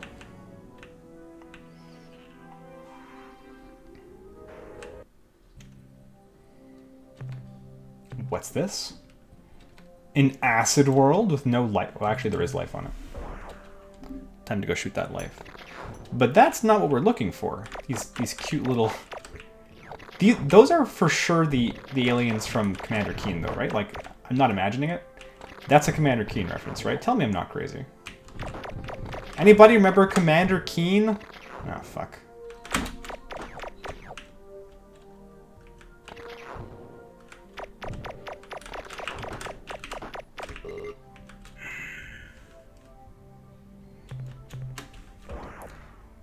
Onyx, it doesn't count if it's just from that one time I streamed it.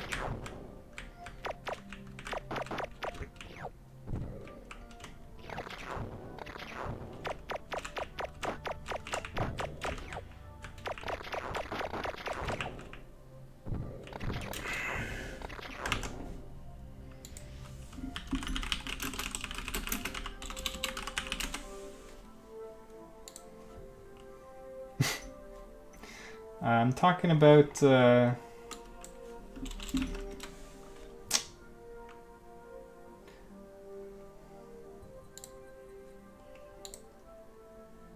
damn, I kind of forgot how incredibly ugly the first Commander Keen games looked.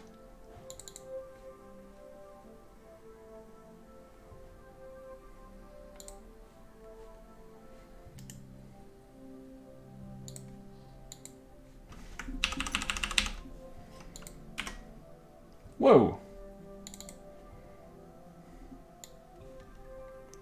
These ugly-looking dumb guys, the one in the middle there.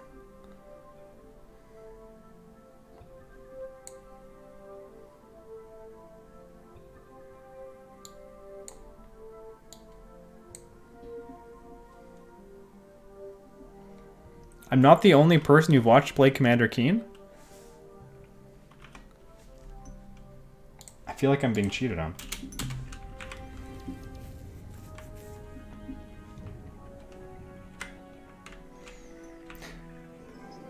So wait, if the aliens aren't coming from the habitable planet, then where are they coming from? What is this bizarre mystery? Maybe they're coming from this moon around this gas giant. What's that? Nothing? Could it be? What's going on here? We are the Slylandro. I am Content to Hover, a Slylandro speaker. Your presence here fills us with excitement. We have gotten so few visitors over these many drawn. We hope you can stay to talk with us for a time. So this Slylandro are like the least voice actor motherfuckers in the game. And I always kind of felt that it gave them... It gave them the sort of naive aura that the race actually kind of has. As we're about to learn, they've been stuck in a gas giant their whole history. They've never been out into space. But also it's just someone who I think is not as good of a voice actor as everyone else. I am McLean, captain of the Earth starship USS Yep. What the heck are you? Oh, this is terribly exciting. We will be happy to tell you about ourselves. Yo, Jazz Jackrabbit was the shit. Please do the same. You see, we Slylandro have been extremely interested in learning about the galaxy, but our physique makes us incapable of leaving our gas giant home. Therefore, we are totally reliant on our infrequent visitors to keep us informed about events outside this planetary system. And visitors usually only show up every few drawn. We hope that our newly deployed exploration probe fleet will not only gather information for us, but inform other races of our presence here as well. Your probe fleet fucked up, buddy. Probes? What probes are you talking about? You know, it's funny. We hadn't heard from the outside galaxy in a whole Janasa. And then the Melmo may come by and sell us a probe. And just a few hundred rotations later, you show up. Yeah, because your probe fucking fucked everything. Right. Well, like we said, just a short time ago, a race called... In a remote D&D session, sweet. They said they had acquired some information revealing our existence, and they wanted to study us, if we didn't mind. In fact, the Melnorme said they would pay us for the right to do so. I guess they are biology nuts or something. Anyway... That they are. Real fuck freaks. They gave us a probe vessel. Tell me about the other races who have visited you over the years. Years? Oh, you mean drawn. Well, let's see. There was the Melnorme just a few rotations back. Then we go all the way back over 3 drawn ago to the Urquan and the other Milieu guys. The Yuli and the Draw, I think. That's like 10,000 years ago, before the Urquan became bad. Hey, we know who the Milieu are. We heard the story. Actually, we heard the story, and then I had to reload because I got killed. So technically, this version of us hasn't heard the story of the Milieu. Let me remember. That was a long, long time ago. I was only a nymph. This motherfucker 10,000 years old. The Sentient Milieu was a cooperative association of sentient alien species. The Yuli, the Draw, the Taelo, the Melnon, the Faz, and the Urquan. He's got real good memory. Across a wide section of the galaxy. They talked with us fairly frequently for almost half a drawn. Then suddenly, the visit stopped, and we haven't heard from them since. Were there any other visitors here besides the Melnorme and the Milieu races? Yes, there was another race. A highly sophisticated species of shaggy giants. Ooh, that's the precursors. Who made trips to our world over a period of several drawn. They even installed a broadcasting satellite in orbit around our world, which let us talk with them whenever we wanted. They were called I'm sorry, I can't remember their names. It was a long, long time. Baited. Yow! That sounds like the precursors. What else can you tell us about this race? I wish I knew more of the information you seek, Traveler. But we last saw the Shaggy Ones just over 39 drawn ago, and very little from that era has remained intact in our history chance. Hold on a minute. Let me consult with associates Joyce Lifting and Solomon Plummet. Joyce Lifting, who has a better memory than I, recalls that the Shaggy Ones were described as being worried.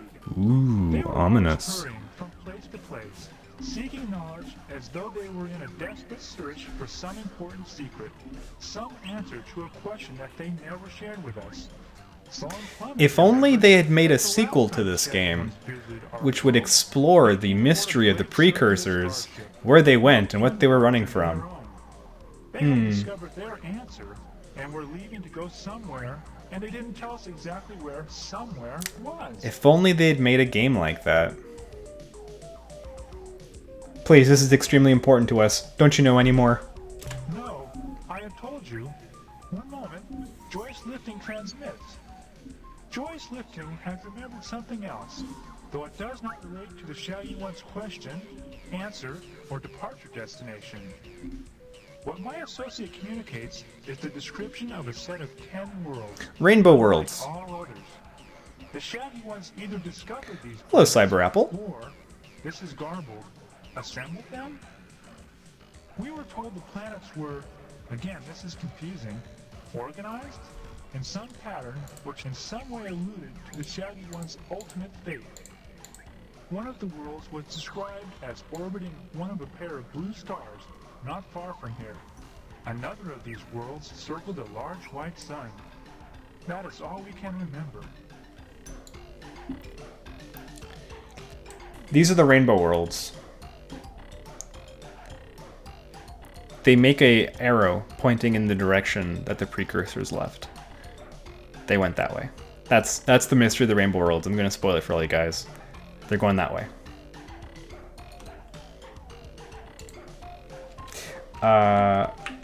Who exactly are you again? We are the Slylandro, a race of kind, curious, gas-bag people.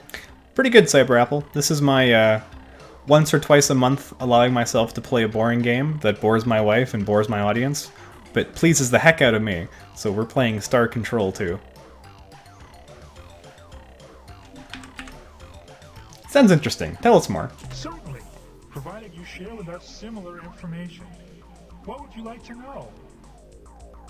Tell us about your home, this gas giant planet. Our planet, which we call Source, has no solid surface as yours likely does. Our world is the 500-kilometer band of atmosphere in which we can survive. Below this are the depths, a dark, hostile region which grows... It sure has some dialogue. Oh, it sure does. The farther one goes.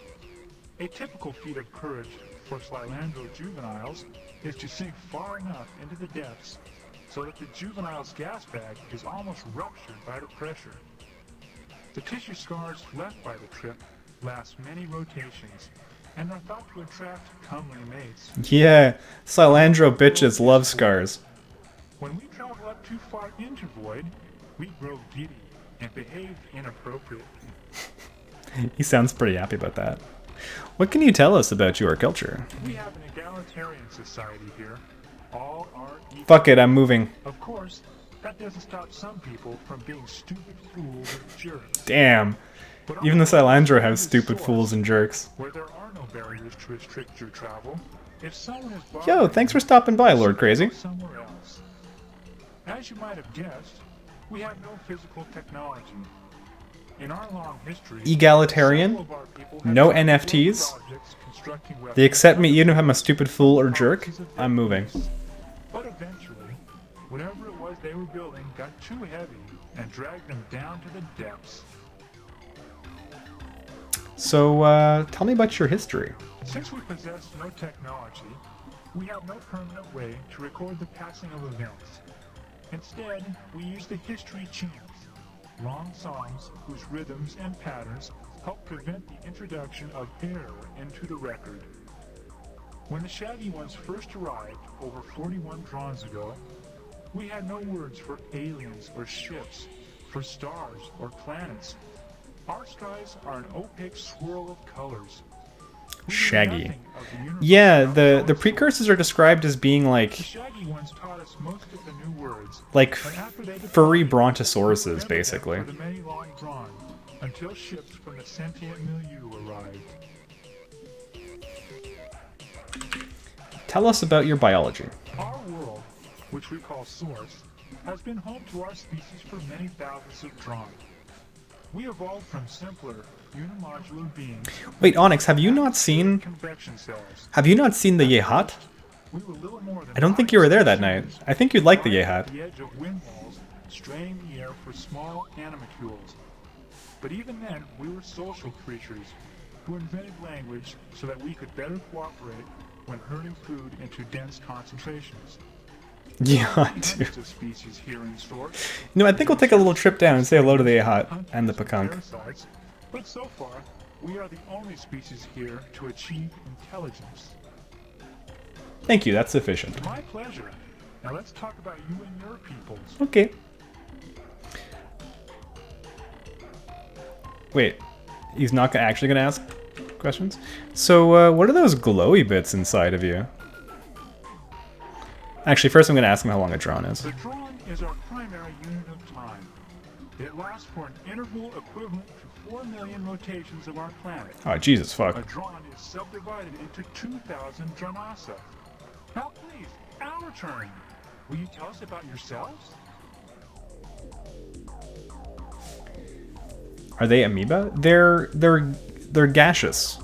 They're like little jellyfish that are just caught up in the swirling winds of this gas giant.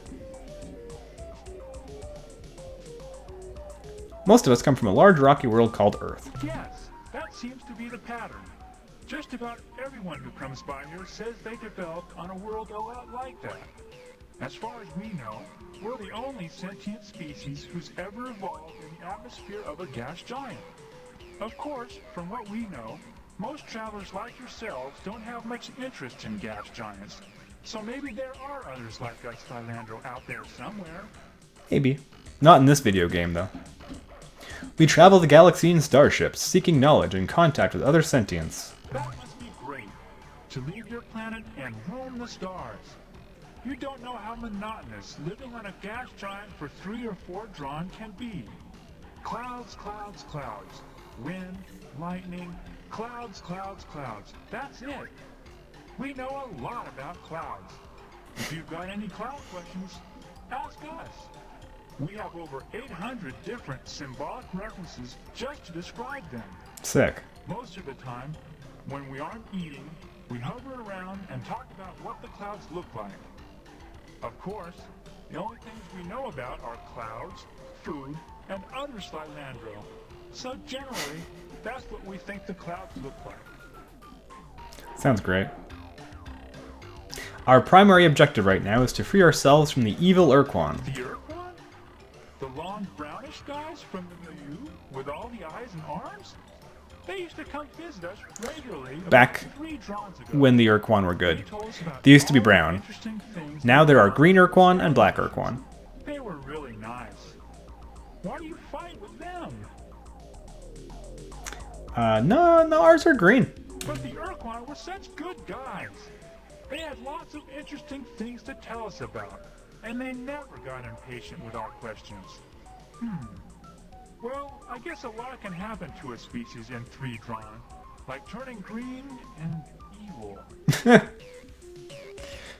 We are particularly interested in studying unusual planets and life forms. Oh, then you should go check out a planet orbiting a blue star not too far from here.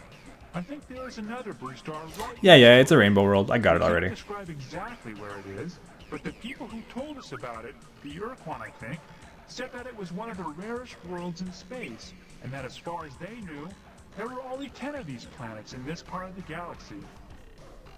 Okay, but please, can we talk about you some more later? Yeah. So, right, first we'll talk about the probes, and then we'll ask about their glowy bits. Sure, if you are interested. In exchange for information about the life on Source, the Melnor may offer to give us a remote exploration probe. It would roam the galaxy, gathering information and contacting alien races, and when it had filled its data storage units, it would return here and reveal to us everything it had learned. So why do your probes attack our ships? Our probes do not attack. They have only defensive capabilities. Yeah, no. Offensive behavior is not part of the instructions we programmed into the probe. Something wrong. To do so would be reprehensible.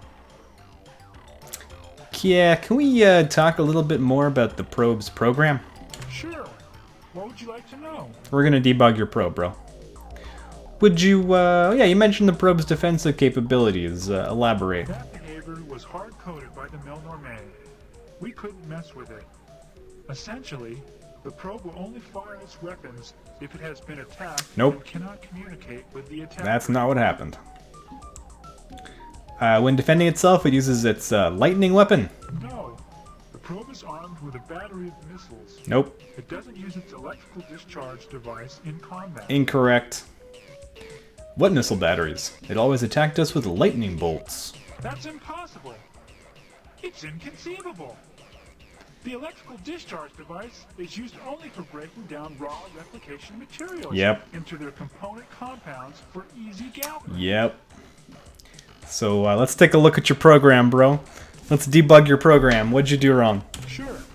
It was a difficult task for us, since we never did Rookie anything programming like that mistake. before. But for the most part, we just adjusted its standard program, which went something like scan for targets as defined in target list. If no current target, If. then select new target from the current target This is dope. list. This really is a programming problem. If current position is at current target, then set current behavior to new behavior based on behavior. I love this so priority much. settings. Perform current behavior. Okay, that's the basic program. I said it was simple, and here are the tables used by the program. Target list, with associated target priority. Space vessel, 5. What's up, Myers? Transmission source, 4. Astronomical anomaly, 3. Planet-bearing life signature, 2. Raw replication materials, 1. Probe behaviors, with assigned priorities. Communicate, 5. Record data, 4. Analyze data, 3. Seek replication materials. Yep. 999. Well, there's your problem. Move to current target, 1. That's it. Yeah, can we back up to the part where you cranked up replicate to 999? I'm not bad. How are you? This is retro game night. This is a little treat for me. Okay. Wait, no, I found the problem. Let me tell him how he fucked up his probe's program. Sure. What would you like to know? Ah, damn it. Apparently I need to go and like study programming back at Earth before I can come back and tell him that he fucked it up. So, where'd you get your probe from? From the Milner May Traveler Traders. It was catalog item 2418, Remote Self-Replicating Robot Explorer Probe, the economy model. Why did the Milner May sell it to you? The Milner May traded it to us for data on the life on source. They said the information was unique and was worth, I don't really understand their units of exchange. Something like 10,003 dots or something like that. Credits. Fortunately, that was exactly the price of their catalog item 2418, Remote Self-Replicating Robot Explorer Probe. So, how long ago was that? 2 or 300 rotations, I guess. What was the probe's It program? was sent on a 500 rotation mission 5-year mission. to seek out new life and new civilizations, to boldly go where no catalog item 2418, Remote Self-Replicating Robot Explorer Probe, had gone before. To go on some kind of star trek. Can you explain the probe's replication? Well, we're not hardware people, so we only know the theory. What happens is that while the probe is exploring space, whenever it's not doing something more important, it hunts for asteroids and similar space junk, zaps it into its component parts, absorbs the debris, and when it has enough raw materials stored inside, it manufactures a perfect replica of itself. It's a von Neumann So device. even though we only bought one probe, by now there should be hundreds of probes. Is that von Maybe even Neumann? thousands. I don't know how to pronounce that, I'm sorry. Sure. What would you like to know? Tell me more about the replication. Yeah, we're getting there. We are about to tell him that he fucked up. I'd be glad to. You see, the probe has the capability to seek out raw materials, process the raw materials into component compounds, collect the compounds, and then, when it has a sufficient supply, it can build a duplicate of itself. We decided that since we had only one probe, we should change the Here we go. replication priority and crank it up so that there would be more probes sooner. So what did you assign to the replication? Well, the factory setting was 2, in between movement at 1 and analyze data at 3. I told Joyce Lifting to set it a bit higher. Let me ask him what he set it to. Oh, my. That was a bit extreme, wasn't it? Joyce Lifting told me he changed it to 999, the highest setting on the dial. Yep. So what effect would that have, friend? I'm pretty sure the way it works is that every time a behavior is completed or interrupted, the program selects a new behavior based on the defined behavior target priorities and what kind of target is currently selected. I think a really high priority would cause a probe to focus its attention on that behavior. Mm-hmm. Your probe does destroy ships, and I can prove it. No, it cannot.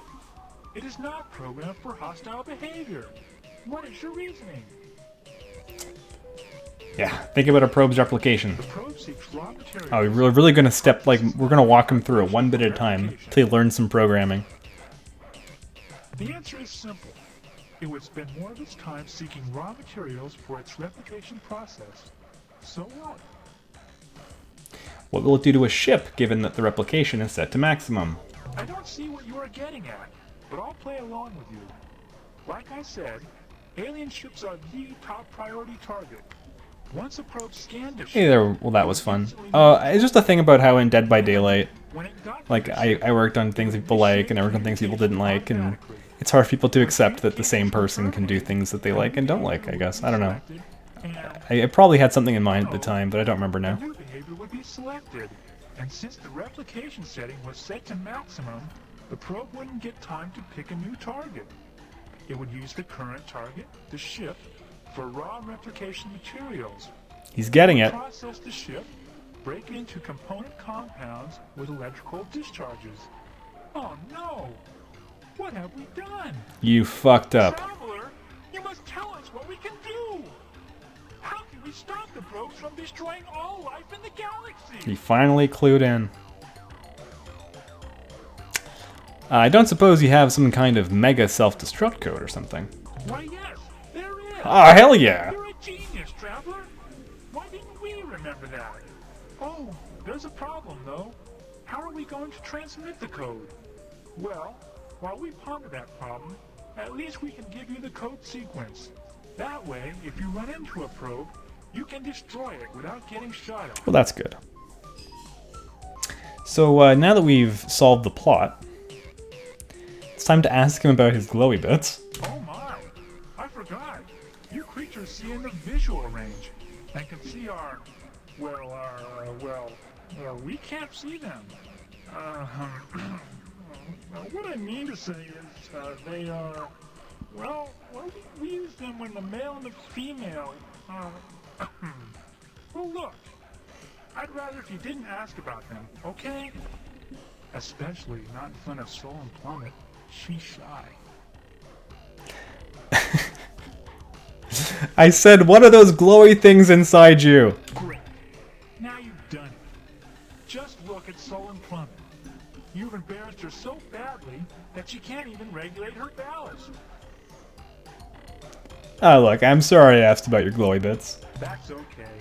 Actually, your explicit questions have put Soul and Plummet in an unusual and... Aw, yeah. I will explore this change more fully when this conversation is over. Oh, my man's about to get lucky. Goodbye, Silandro gas bags. It's been fun. Goodbye, human fluid sac. This guy's about to sullen plummet these nuts.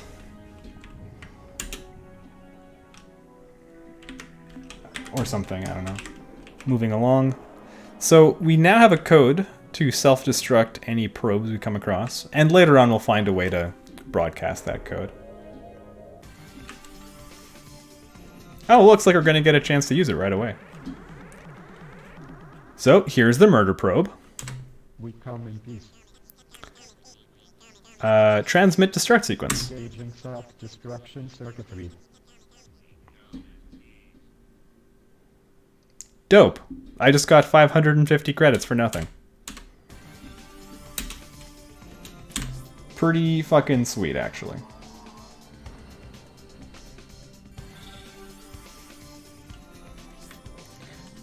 Oh, is that the Thordash slinking back over here? I think it is. Kappa Draconis. Which way are you going, Thordash?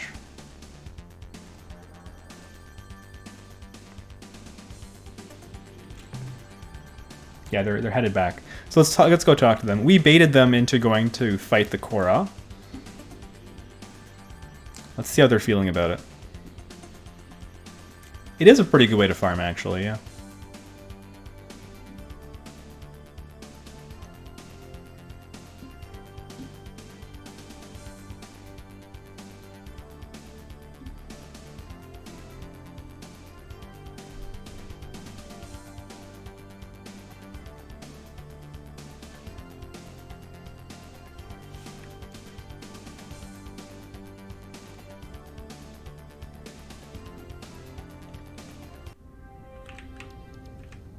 Any Thordash around here?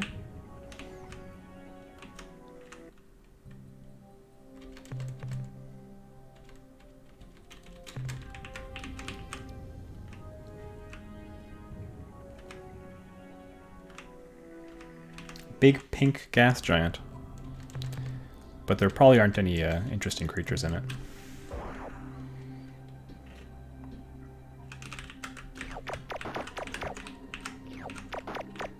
Alright.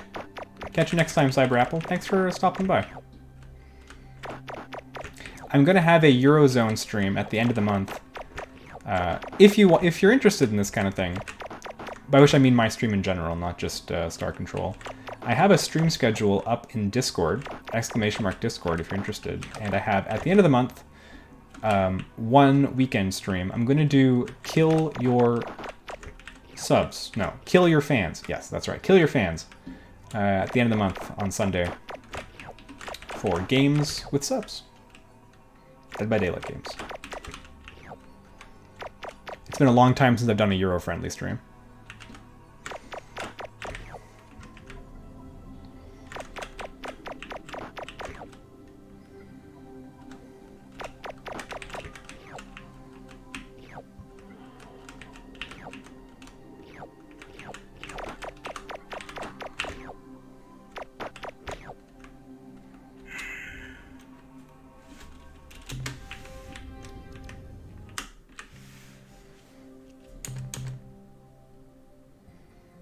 You still feel bad that the gas bags are stuck on their planet forever? Yeah, it is kind of sad.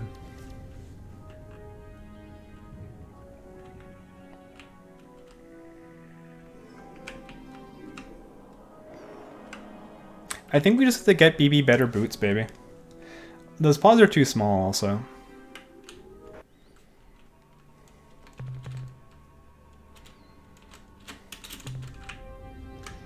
It's okay, we'll get her some really cute boots. You're gonna love it.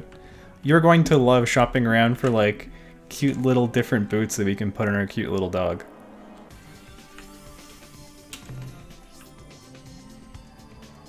You know I'm right.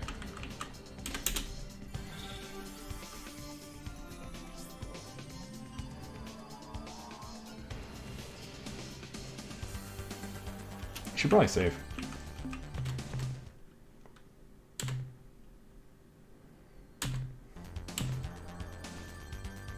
You know I'm right. Think about all those cute little boots that there are out there.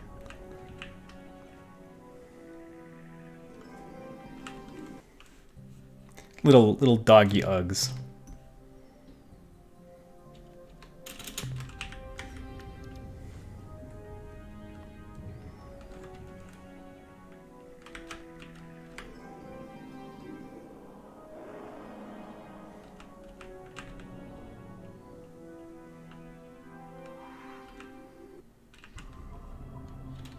Ooh, a treasure world. Now, back in the day, I would never land on this planet. If you see, the surface temperature is 3,222 degrees. But we have a super advanced technological lander now, which doesn't give a shit about fire, so it's all good. Uggs aren't for rain. Okay, yes, true. You are right about that.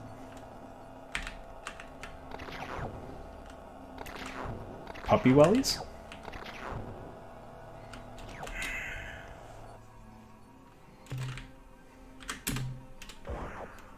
Thank you, Nightbot.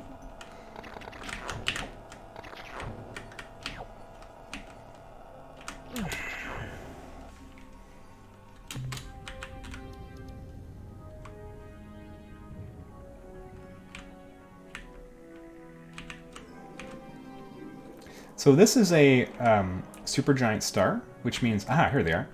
The Melnorme are hanging out here. They always hang out Welcome back, Captain. at giant stars. You are our favorite customer. I don't believe you. Now, what can we do for you today? I have so much fucking data. What would you like to sell, Captain? I want to sell you Rainbow World. No, I want to sell you alien lifeform data first. The 185 units of biological data we downloaded from your ship earn you 317 credits. What would you like to sell? That's good, but how about this shit? Your ship's log indicates that you discovered the whereabouts of two of the rainbow worlds, which so fascinate us. In exchange, we will give you 1,000 credits. Poggers. What trade items would you like to buy today? I don't need fuel, so I guess the only thing left that they have to sell me is information. As you know, in our many centuries of star trading, we Melnorme have come to learn much about what happens in our galaxy, both now and in the ancient past. We have also kept records on the diverse alien races in your region space.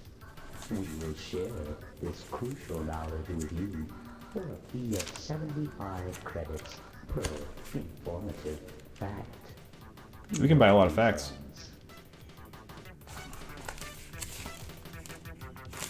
We're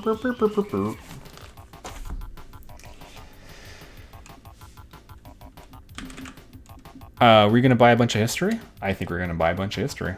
Almost 25,000 of your years ago, there existed near this region of space an association of star-faring races.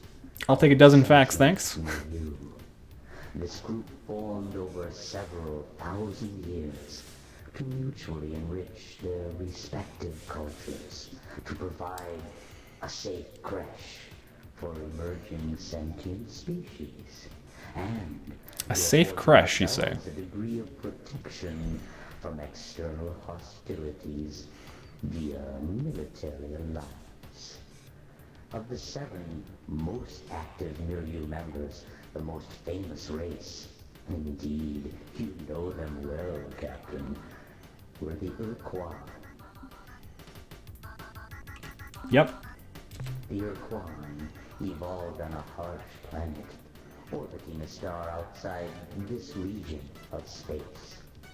They were solitary predators, like your praying mantis captain, or polar bear, who had a very limited set of social behaviors, most of which dealt with sex. Oh, that's like me. Since they had to compete for survival against many physically superior species, the Urquan evolved intelligence and tool use in much the same way as your own species.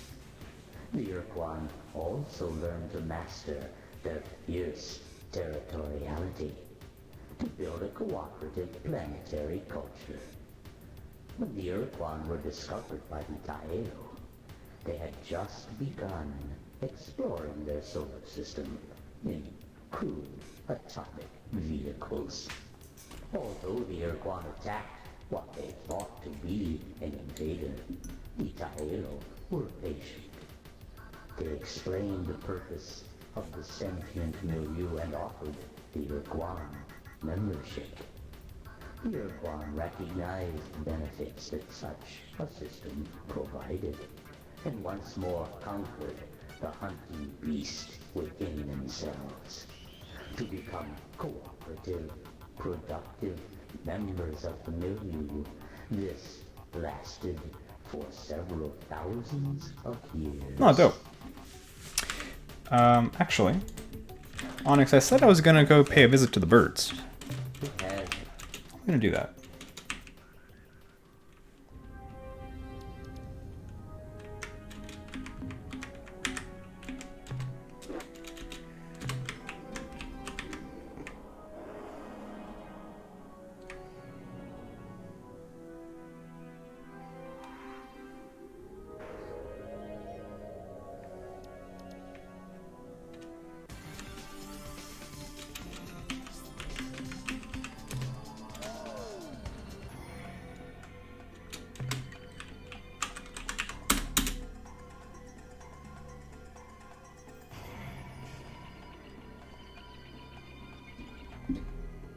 Just noticed the ship name? Yep. Okay, the Pekunk Circle has disappeared. That's bad news. The Pekunk decided they were going to go over and try to reunify with the Yehat. They're bird species that that parted ways many years ago.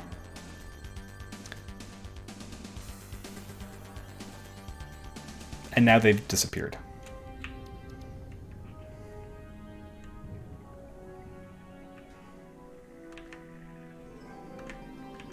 The Pakunk love the Ahat, and the Ahat absolutely loathe the Pakunk. So this might not be good.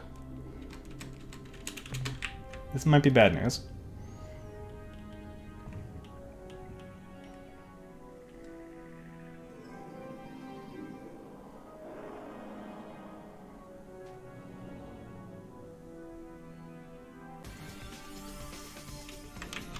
That looks like a Yahat. Tell me what's going on.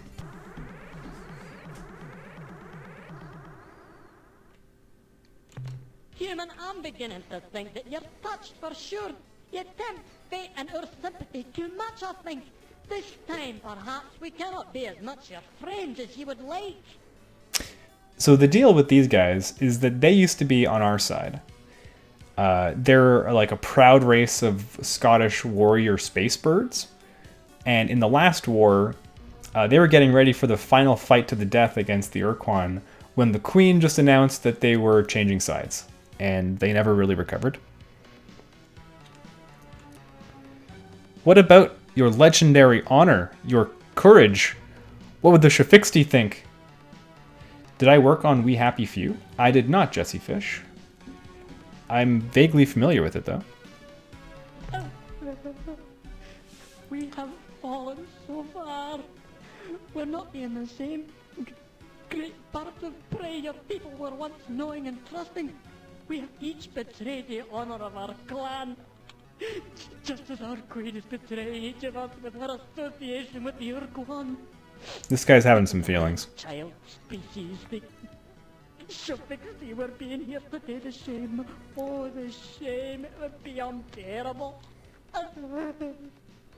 Now, as it happens, we did find one Shofixty left. The Shofixty are a race of like Japanese marsupial people who were uplifted by the Yehat.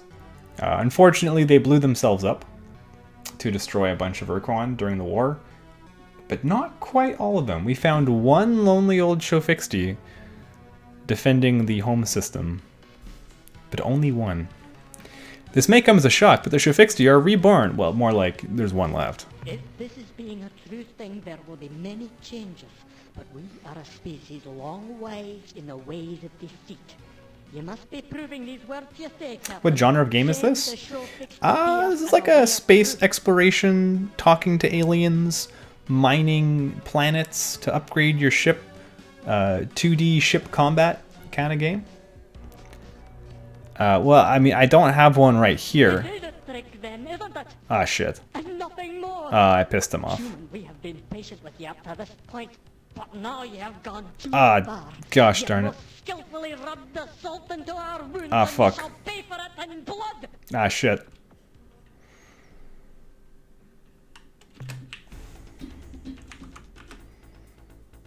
Run away.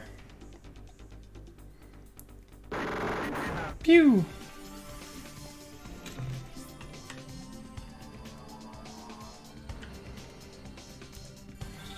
Me and my big mouth.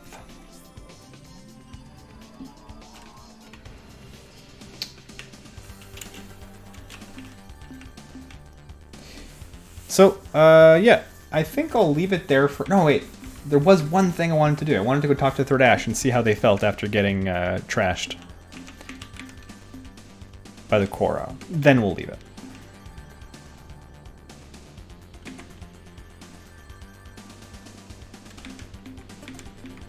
What was my last save, though?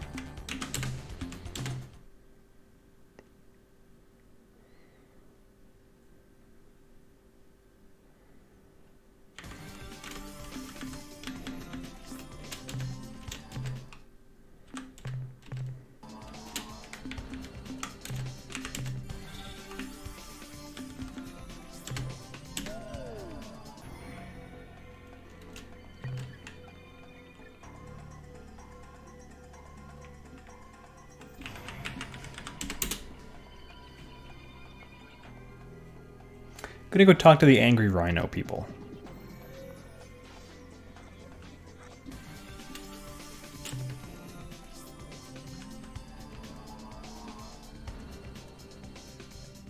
This is not where I meant to. This was not my exit. This is not where I meant to be.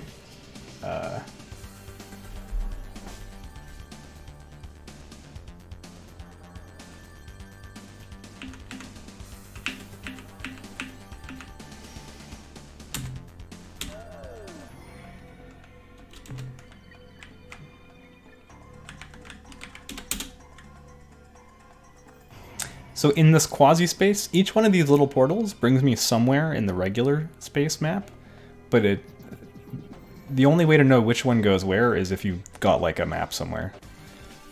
So every time I play, I kind of Google quasi-space map. It's a lot of work to make your own. I did that once.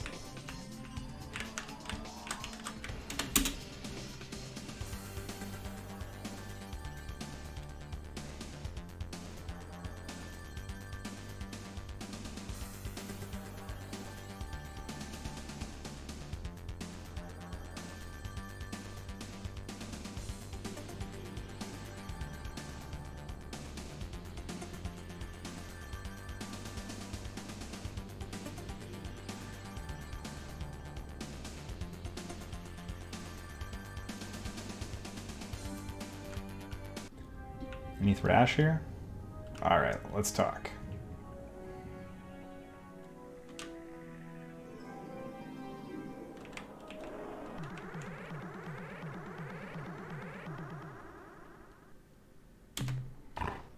What a laugh! You are the least battle-worthy creature I've ever seen commanding a starship. We are the Urquan fighting slaves of Culture 19. Please don't run away. We wish to be your species' new role model. What the fuck? Unfortunately, if you do this, we may need to blast you into your component atoms. So how did impressing the Urquan work out? It was glorious. Truly glorious. For the most part. It would have been entirely glorious, except for two factors. Factor one, we lost over half our battle fleet during the 2-week fracas. Factor two, of our casualties, only 60% were due to the Urquan's enemy, the Dark Ships. The remaining 40% can be attributed to the Urquan themselves. We can be certain that we impressed them, that each one achievement, due to the afterburner modification, we were somewhat harder for them to kill than when they conquered us in the first place. So how about you describe those enemy ships? They were black as space itself, with only the occasional glint of their hulls as they turned to fire. Their weapons were extremely primitive, nothing more than fast-spinning discs of dense metal. Yet they penetrated our defensive screens and inflicted grievous damage, purely through their enormous kinetic energy. The Black Ship's secret weapon is their Ring of Fire, which is very effective at short range. Hey, wait a minute! What am I doing answering your question? The Thrash is actually pretty good against the Korra. Prepare yourself for defeat. Sense a bit of hostility. Unwarranted aggression. If you want Oh, yeah, you already told me the story about Culture 12.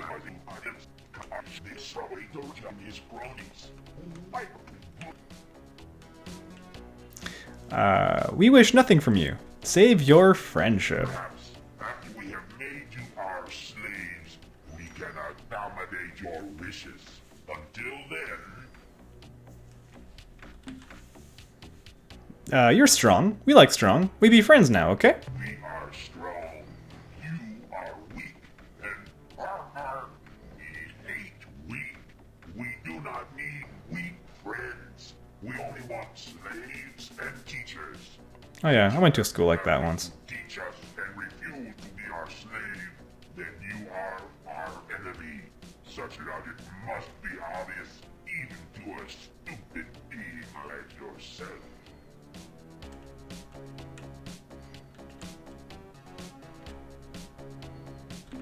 What? You leave before the lesson begins? We have so much to teach you. Let us show you just one thing. It's called the surprise attack. Not much of a surprise now, is it? Alright, so my favorite ship is the ores, but it's actually not super good in this matchup. I'm afraid to use my too precious Spathy. So I'll use this worthless human ship, which is actually not terrible in this matchup.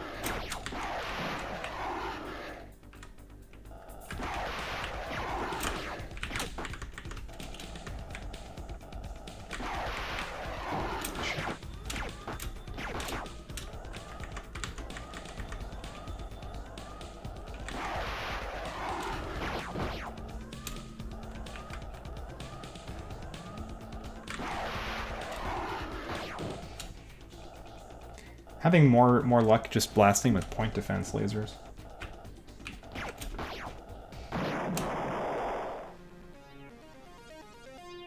The Earthling ship has a long-range homing device. Woo! And then it has this point defense laser. Shit.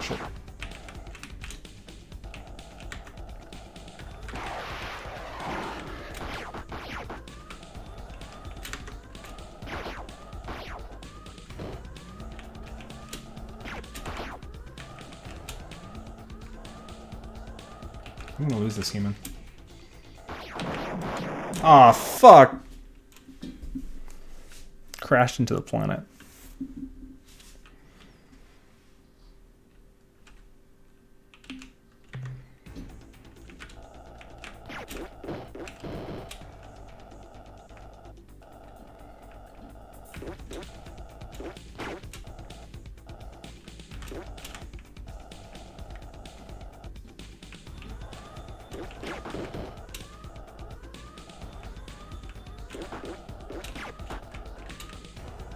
This guy has infuriatingly good aim.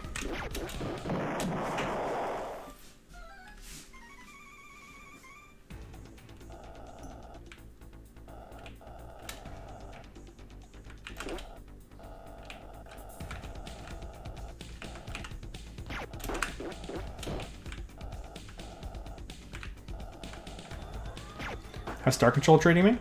Pretty good. I'm getting my ass kicked by the Thredash.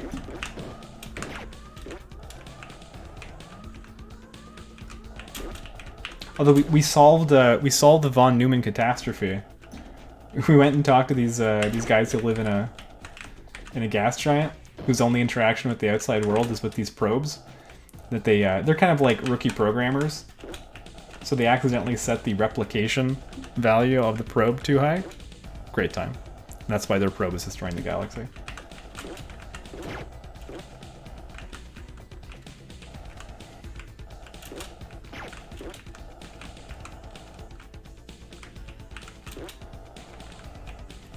Well, this is going to take forever. We have the two ships who most want to have the other ship chase them, fighting each other. It'll take roughly forever.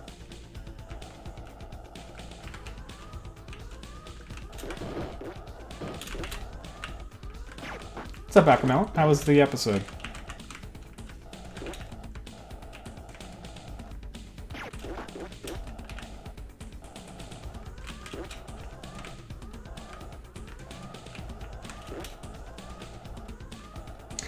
I'm afraid to bring my ores out.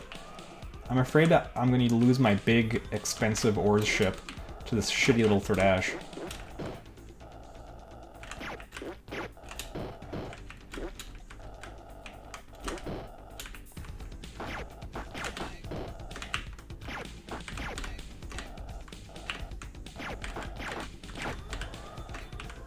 This is pathetic.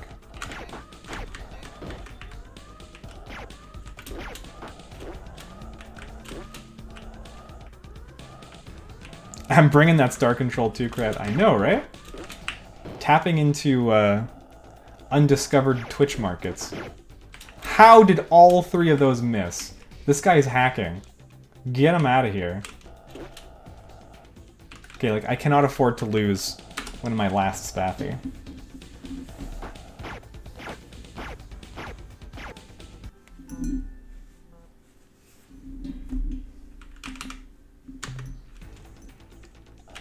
Let's go, Pakunk.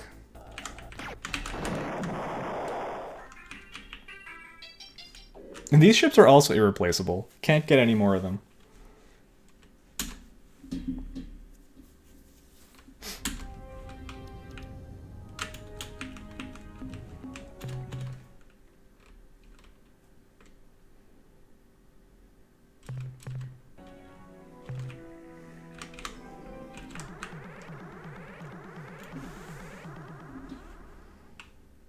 Five. Fuck. Attention, weak, ugly humans. Upward that wallowing garbage scowl of shit. Unless you are even more inferior than we believe. And that's hard to imagine. You already know who we are. The Tradash of Culture 19. We are the original Urquan fighting slaves. The cream of their elite forces. Your instructors in the harsh realities of life. Fuck. It is time for your next lesson. Who made you this way? Why are you so brutal? Brutal? You don't know the meaning of brutal until you've heard the story of Culture 3. How brutal was Culture 3, you ask? That's exactly what I was gonna ask. Was so brutal that they maimed, tortured, enslaved, and in general brutalized themselves. You see, Culture 2 had made a virtue of stoic resistance to pain, stubborn fortitude, that sort of thing. So when Culture 3 came around, they had a problem. How were they going to impress everyone as being even tougher? Their answer? They would arrive at a battle, stand on a tall hill where everyone could see them, and chop off one of their own limbs. Then they'd wave it around, screaming and shaking it. They put all their points into intimidation. The hell out of their opponents. They ran like crazy. You could tell who was a real war hero back then by how few arms or legs he had left. War parades were quite different too. Instead of sturdy old warriors walking slowly past their reviewing stands, they tended to roll, but at a good clip too. To you, an inferior alien, this may seem bluntly stupid, the product of a sick, primitive society. You couldn't be more right. Culture 3 was, as you can well understand, only the third Tradash culture, and was therefore far from the temper. It's cool how the Tradash can only have one culture at a time, just like in real life. Then I guess we'll just be attacking you now. Alright, one more Tradash fight.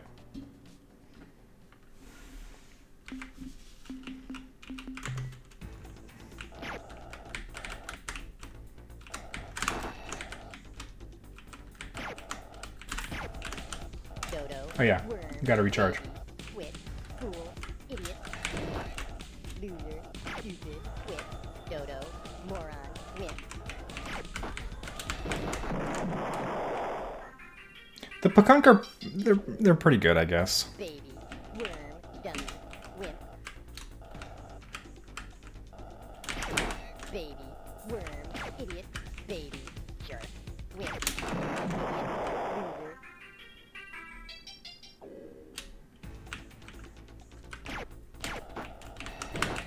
Stupid, dodo, wimp, dummy, stupid, wimp, fool, jerk, fool, wimp, quit, dummy, jerk. If you're wondering why he's saying that, that's how the Pakunk recharge their energy. They insult the enemy. Quit, jerk, moron, fool, idiot, That's their secondary button. Insult to gain energy back. worm, stupid, worm, idiot, dodo, jerk,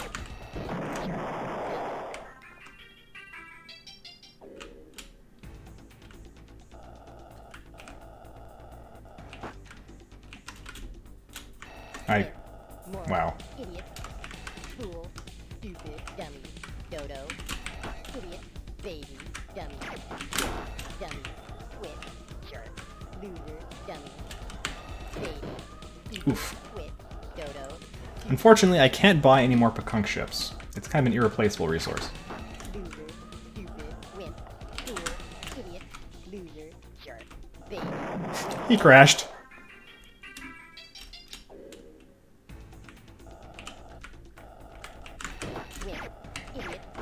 Ah, fuck.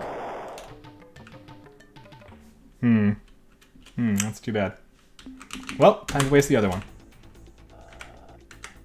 Stupid, twit, wimp, moron, dodo. Stupid, worm, fool, moron, loser. Wimp, worm, dummy, jerk, baby, wimp. Alright, so that blew up 5 more. Basically, yes, you have to beat the Thordash mercilessly until they respect you.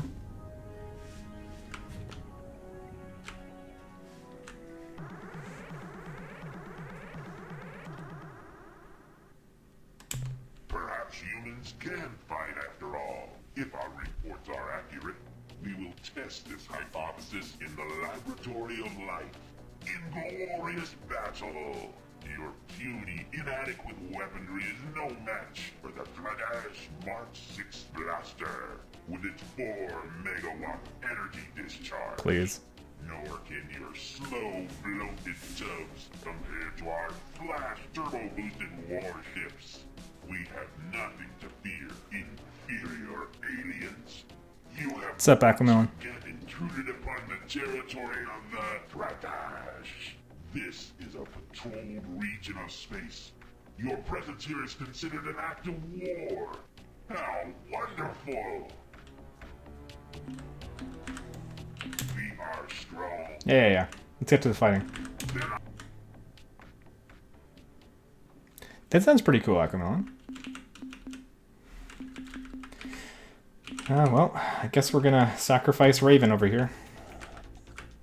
Twit, jerk, idiot, baby, worm, dummy. Stupid, dodo, idiot, Yeah, I mean, we know that the K-pop community can use their power for good. twit.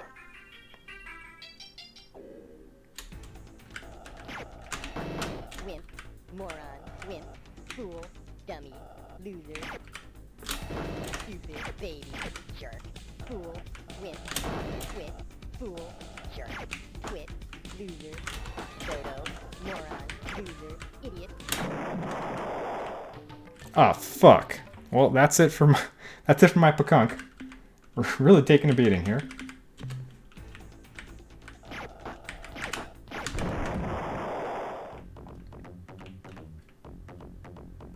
Whoa, that escalated quickly.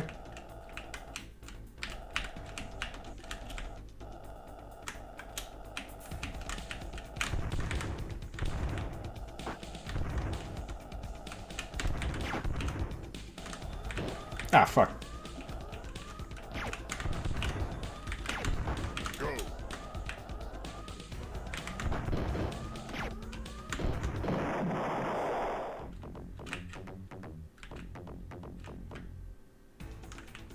The Oars is a pretty strong yeah, come back.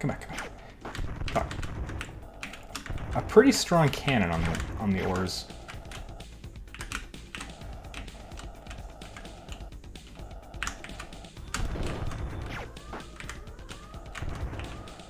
This guy and his fucking godlike aim, even though the Oars cannon is way faster, longer range, deals 3 times the damage, still getting killed by this little Thordash nerd.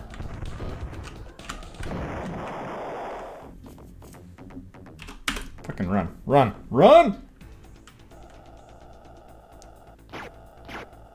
Woo! Got out with 1 crew. Shit, the only person left is Fwifo. Oh god. Not precious Fwifo, my boy. We cannot lose Captain Fwifo.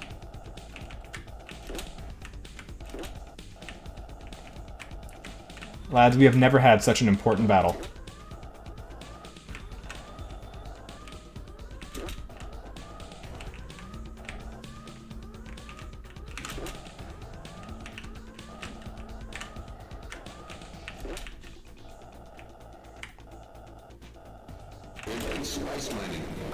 Please try not to be distracted. Oh yeah, thank you. Fleet looking pretty depleted. Yeah, the Thordash are taking a toll.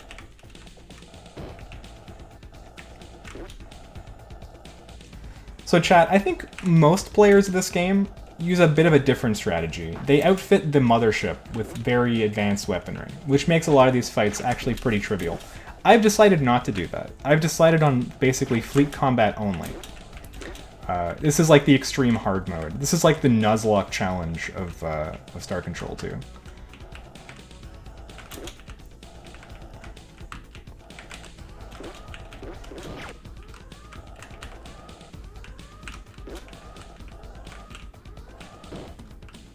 Especially because most of the races with strong ships don't actually give you their ships. They'll like give you a couple of them and then don't let you build anymore, so it becomes a limited resource. Ooh, I just hit myself with all of those. That's really bad.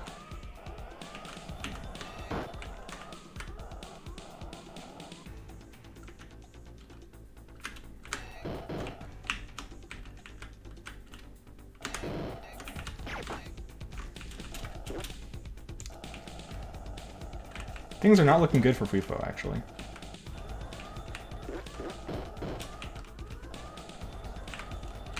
Wait, one more butt ought to do it. Oh, I hit myself again. Shit. Hello, Bacon. Oh, you're back from Dune. Sweet, I'm going on Thursday. Did you enjoy yourself?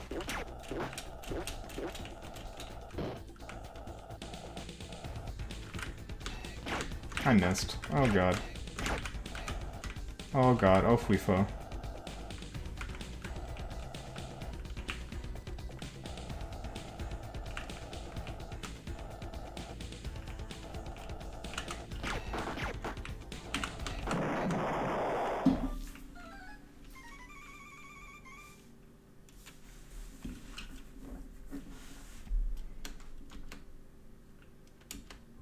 Alright, gotta get out of here before they thrash us. Back to Earth! ASAP! Oh god, here they come!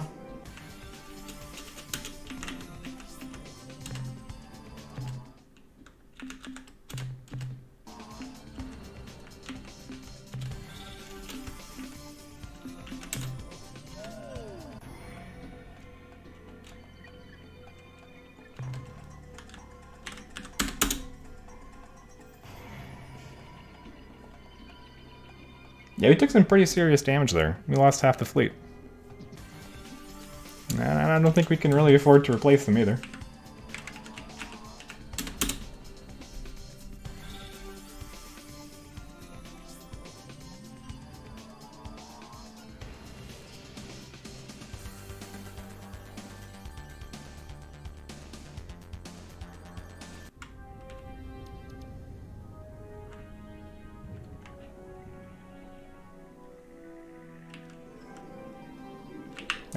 We missed Earth. Whoops.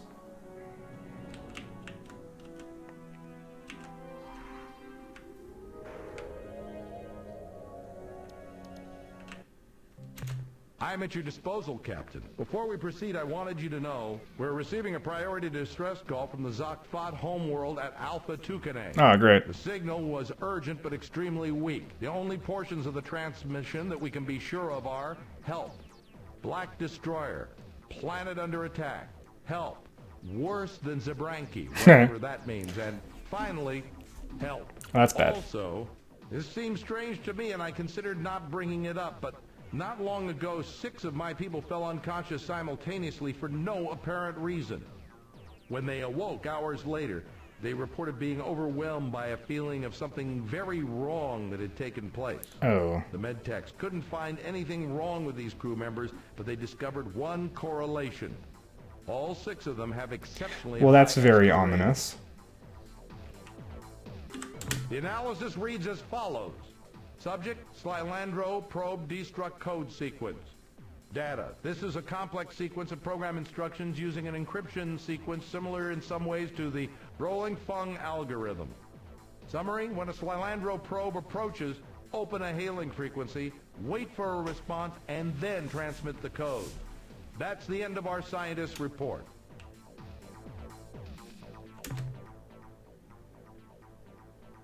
Light load this time, Captain. Yo, don't talk to me about my load. Be careful out there, Captain.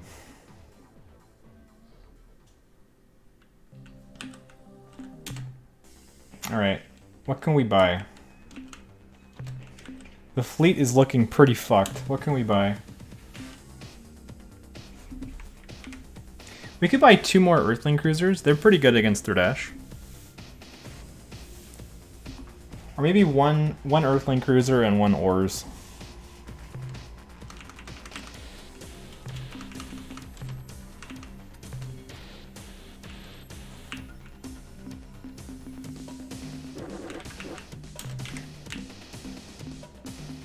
Buy guns for the mothership? No. The mothership has 1 gun on it. That's the way I like it. 1 little pew pew gun.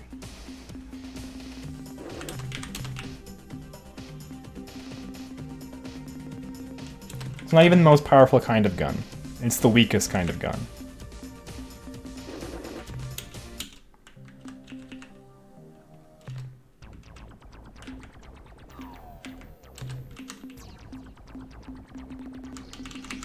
One ion bolt gun.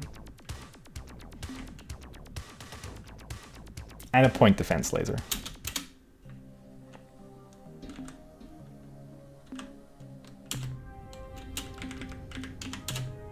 All right.